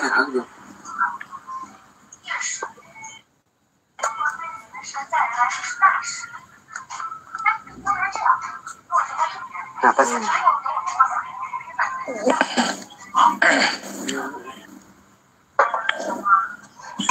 Kembali ke pertanyaan tadi. Iya. Lagi. Supaya saya baca maksudnya baca di intinya saja. Kalau saya baca ini panjang nanti abang kayak mengantuk.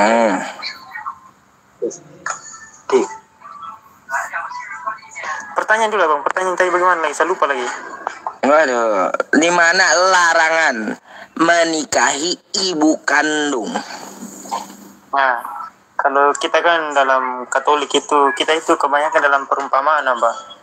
Abang itu bukan perumpamaan, Bang. Yang saya cari itu larangan. Bukan maksudnya saya itu intermezzo saja, Bang. Tentang ayat Alkitab yang saya baca nanti. Seperti kayak di Islam juga ada ayat makna pakai bahasa. Beda dengan Islam.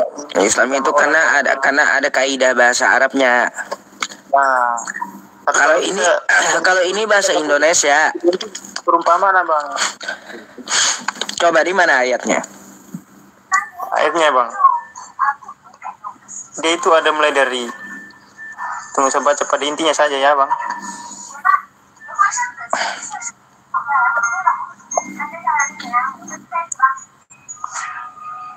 Ini Imamat bab 18 ayat 14.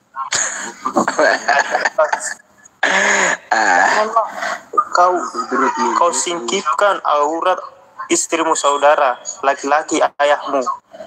janganlah kau hampiri istri karena ia istri saudara ayahmu. Ada. Baik. Abang mengerti tidak? Bang, yang saya tanya larangan menikahi ibu kandung, bukan masalah menyingkap aurat, bukan. Semua orang bang ya menyingkap aurat, kagak usah bang, kagak usah ibu kandung ya. Kakak saya yang perempuan aja pasti marah dia. Gimana sih? Kita tahu ya di imamat itu ya ibu kandung adalah hak ayahmu. Jangan kau singkap auratnya, itu penyingkap aurat. Yang saya tanya sama abang itu, di mana larangan menikahi ibu kandung? Ada. Ya istri anak laki-laki. Ada. Kau singkipkan aurat. Iya. Saya bukan nanya masalah itu, bukan. Yang saya tanya, di mana larangan menikahi ibu kandung? Itu tadi kembali ke pertanyaan saya dari tadi. Bang, kalaunya masalah aurat, kagak usah ibu kandung. Kakak saya sendiri aja yang perempuan, kagak usah yang perempuan, yang laki-laki ada batasan aurat. Gimana sih? Itulah kacaunya kau itu. Yang ditanya itu menikah, mencampuri ibu kandung, bukan menyingkap auratnya. Abang kalau tidak tahu tentang perumpamaan itu susah bang. Kita mau jelasnya.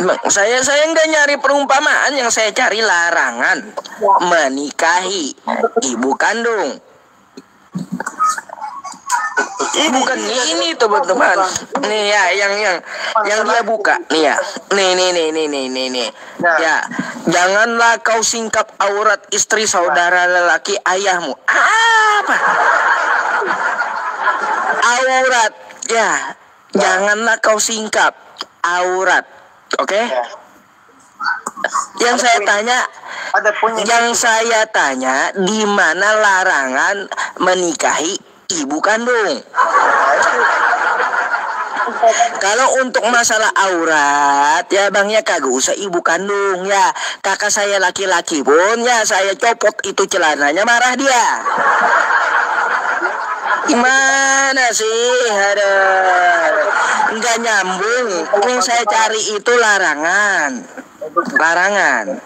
Iya. Begini abang, kan kita kasih pakai intermezzo saja logika, karena ini perumpamaan abang. Nah, sekali lagi saya nggak nyari perumpamaan, yang saya cari larangan, paham? Yang saya cari itu adalah larangan, bukan nyari perumpamaan. Tidak bang, begini bang, kita itu orang biasanya itu kita menjelaskan orang itu bukan segampang dan sepaham sewaktu saja bang. Kalau orang abang berbelit-belit. Yang kita cari larangan dia berbelit-belit tuh.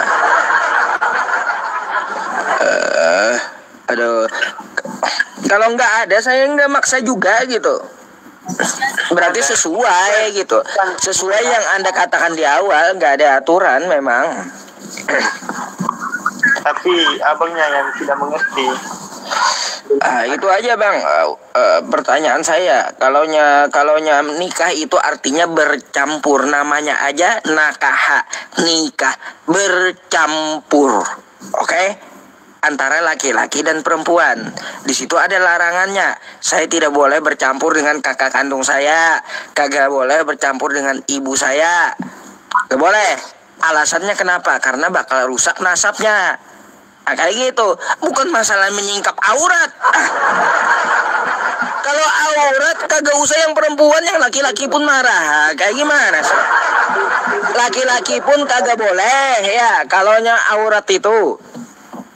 Saya kembali ke penjelasan abang tadi. Abang bilang tadi begini, nikah itu nikah bercampur.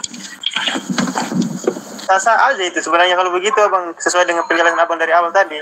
Apa ya? Campur. Abang bilang tadi nikah itu kan campur.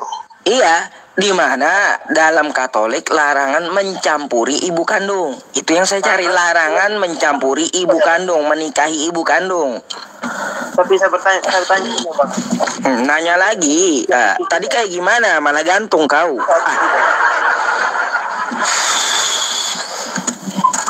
saya tanya lagi di abang penjelasan tadi itu begini. Abang bilang tadi kan itu kan campur. Ya, iya. Campur mah. Maka dari situ apakah agama Islam itu bisa menikah sama anak kandung sendiri? Enggak bisa, ada larangannya. Gimana sih ke dalam Quran surah An-Nisa? Aduh, udah dibilang ya, larangan menikahi si A si B dalam Islam itu lengkap. Kita jangan dulu karena saya tadi ambil poinnya abang penjelasan tadi begini. Menikah adalah campur. Ya iya. Nah, kalau soal namanya bisa aja. Biar menikah sama adik kandung juga bisa. Nah, inilah kau nih ya. Kau paham nggak kayak gini ya? Diharamkan atas kamu menikahi ibumu. Tidak diharamkan, ini larangan ya. Diharamkan atas kamu menikahi ibumu, oke? Yang kayak gini yang saya cari, bukan dilarang kamu menyingkap ibumu. Apa? Menyingkap aurat ibumu. Kagak usah menyingkap aurat ibumu. Saudara laki-lakimu pun dilarang. Yang saya tanyakan itu nikah bercampur antara laki-laki dan perempuan. Mana larangannya diharamkan untuk menikahi ibu?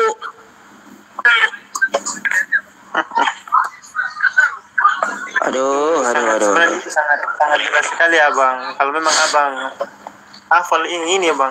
Kalau abang memang belajar betul-betul yang ini abang kalau belajar betul-betul ini, abang paham. Kalau abang lihat yang ini sebelah mata, berarti abang apapun yang ada dalam buku ini abang tidak paham, biar satu ayat pun. Yang saya cari adalah larangan, dia malah jangan kau buka aurat ibumu karena dia ayahmu. Udah tahu orang. Punya batasan aurat itu. Yang kita lah cari itu pengharaman menikahi, mencampuri. Iya. Ada. Nggak usah ngajarin saya lebih paham bahasa masalahnya. Paham baru itu ayat sudah bilang saya bilang tadi ini ayat Alkitab itu adalah perumpamaan. Aduh, saya nggak nyari perumpamaan, saya nyari larangan. Berobat dulu dah bang, kalau kayak gitu ya. Aduh, abang yang berobat dulu lah. Udahlah bang, kalau gitu saya gantikan dulu dengan Kristen yang lain yang antri ya. Banyak juga ya di bawah yang pengen naik gitu, oke? Abang. Oke, lain kali baru kita ketemu lagi bang. Salam. Boleh. Selamat malam. Salam. Pusingnya teman-teman. Yang larangan menikahi ibu kandung yang dikasih ayat menyingkap aurat orang tua. Udah, kalau menyingkap orang tua beda lagi ayatnya, menyingkap aurat orang tua beda lagi ayat Qur'annya. Beda, auratnya menyingkap aurat dengan nikah itu beda. Aduh, macam mana pula kau ini?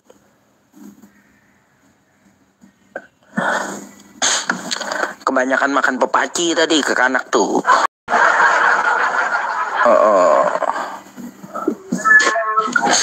Malam Pak Ustadz. Malam. Kristen Islam bang. Saya Kristen bang. Open cam dulu lah bang, kayak yang tadi ya. Iya. Ya. Udah. Membuat nggak pakai baju saya. Kenapa? Pakailah bajunya, kan dingin juga. Terus jangan tiru-tiru Tuhanmu lah. Pakai dulu bajunya. Kalau saya tiru pak.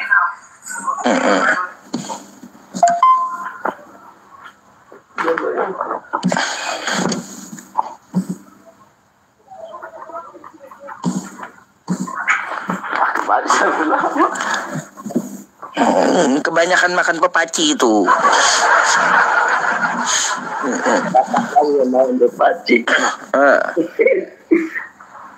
Orang mana bang? Abang orang mana? Kupang saya pak. Hah? Kupang. NTT. Oh NTT. Ya, apa yang mau ditanyakan? Itu tadi tentang yang menikahi apa itu? Adikah, kakak, bapak, mama, gak ada itu. Iya, Abang Katolik atau Protestan dulu saya mau tahu. Protestan saya. Ya. Jadi larangan menikahi ibu kandung. Itu di mana ayatnya? Kalau imamat tadi kan larangan membuka aurat ibu.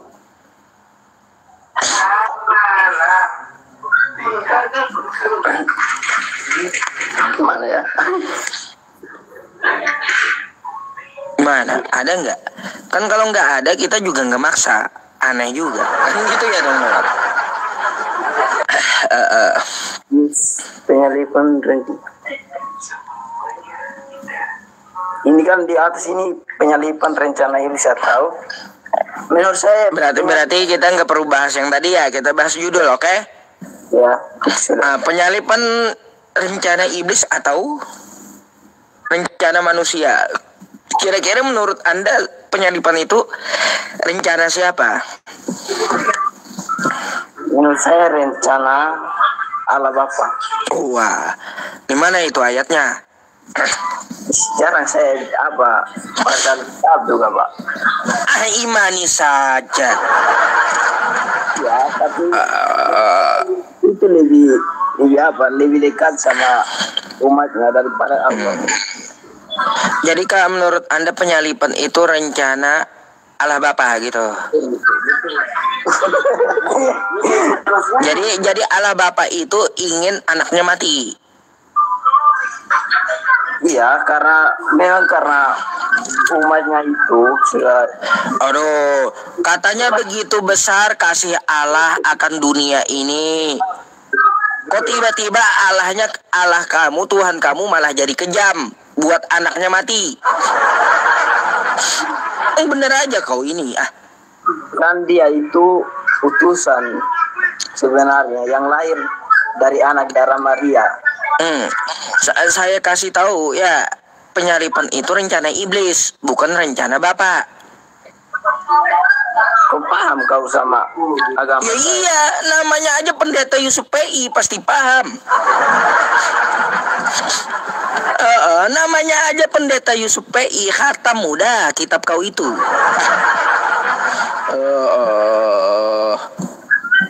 Terus mau ayatnya? Nih, saya kasih ya. Ayatnya. Biar kau baca dulu lah ya. Kitab kau.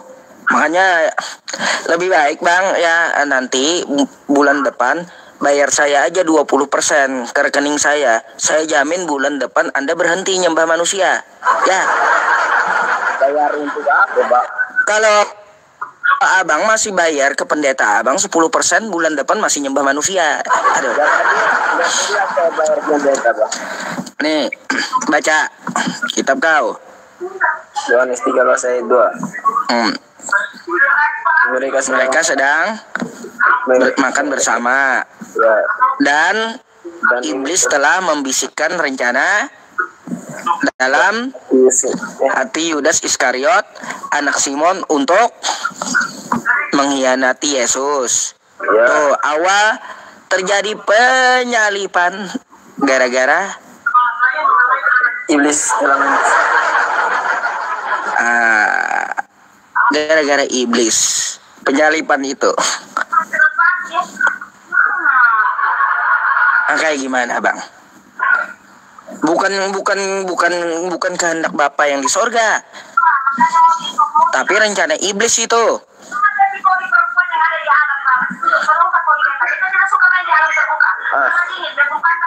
Juga saya sama kamu saya juga. Bingung kau. Nih saya perhatikan nih, pendeta Yusuf PI ngajarin kamu nih ya. Nih, apa kata Yesus? Kata Yesus aja langsung dah saya bawakan ya. Nih. Nah, perhatikan nih ya. Coba perhatikan dulu Bang. Biar kita fokus diskusinya, oke? Ya. Yohanes 8 nomor 42.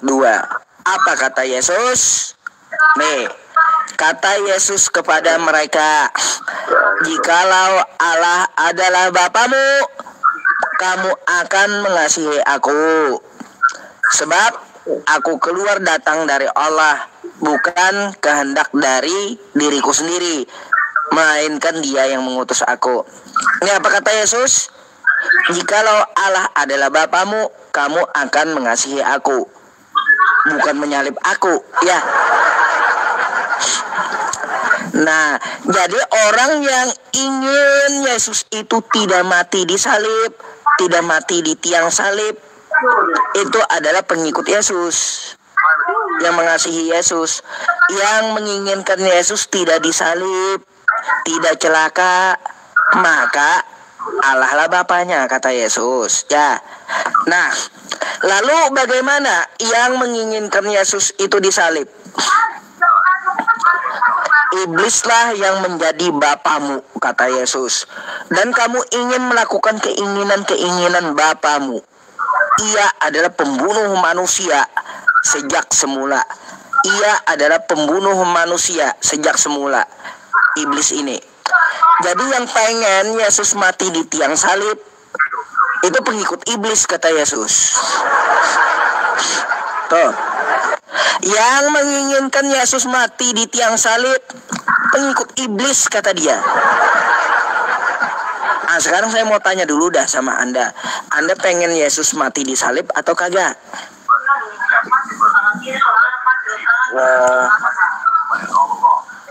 Ya mati, karena Kata Yesus Anda pengikut iblis. Iya, karena Anda ingin Yesus itu mati di tiang salib, pengikut iblis Anda berarti. Aduh. karena firman Tuhan berkata, Apanya? Yesus yang berkata, yang menginginkan dia mati di tiang salib adalah pengikut iblis. Iblislah bapamu, kata dia. saya manusia. Kau mau bangkang Yesus atau kayak gimana?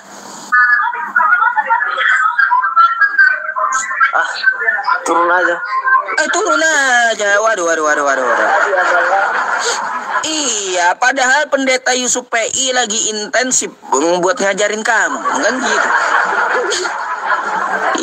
Turun aja, ya udahlah, kalau dia mau turun ya turun aja dah kau ya. Aduh, turun, memang turun teman-teman. Aduh.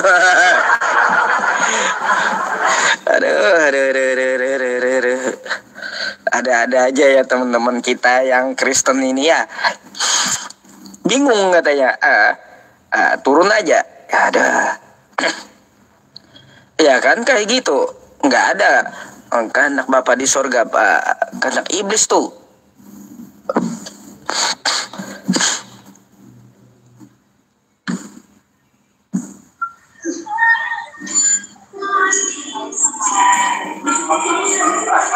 Halo, selamat malam. Selamat malam. Malam bang, open cam dulu lah.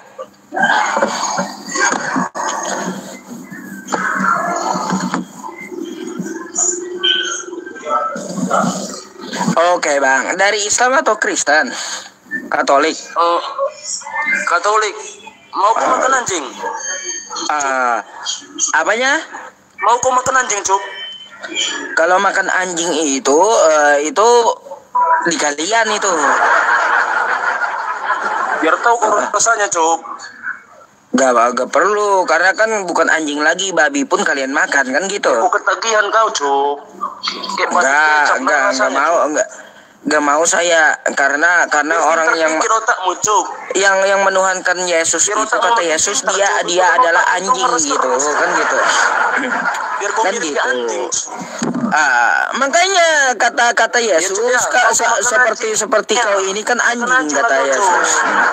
Mau ayatnya kau disebut Yesus anjing? Mau nggak ayatnya kau disebut Yesus anjing?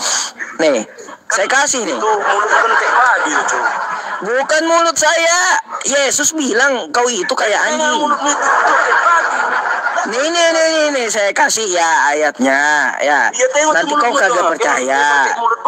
Coba kau buka kitab kau. Matius 15 tuh. Nih. Coba kau buka ayat kitab kau. Kata Yesus kau itu anjing nih. Nih ya, jawab Yesus, aku diutus hanya kepada domba-domba yang hilang dari umat Israel. Lalu perempuan itu menyembah dan mendekati Yesus. Lalu ngomong, Tuhan, tolonglah aku. Kata Yesus apa? Jawaban Yesus, tidak patut mengambil roti yang disediakan bagi anak-anak dan melemparkannya kepada... Jadi kau itu anjing, kata Yesus. Kau itu bukan Yahudi, lalu menuhankan Yesus, menyembah Yesus, kan gitu. Kau itu anjing, kata Yesus. Macam mana nih? Enggak berkaca dulu kau, Cum. Nengok dulu mulut. Coba ini kan kitab kau, bukan kitab saya, bukan omongan saya. Ini kitab kau, Matius. Kau disebut Yesus anjing, mau macam mana? Saya enggak dusta loh. Udah ngomel-ngomel. Kayak gimana? Ada tanggapan? Kau disebut Yesus anjing kayak gimana? Ada tanggapan nggak? Bantahlah Tuhanmu nih ya, Tuhanmu sebut kau anjing. Macam mana? Mulutmu kayak babi kan, Cum. Aneh ya, Tuhanmu aja bilang ya kau itu anjing, macam mana nih?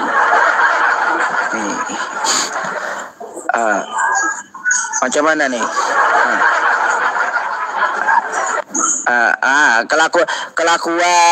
Kelakuan Kristen ya kayak gini.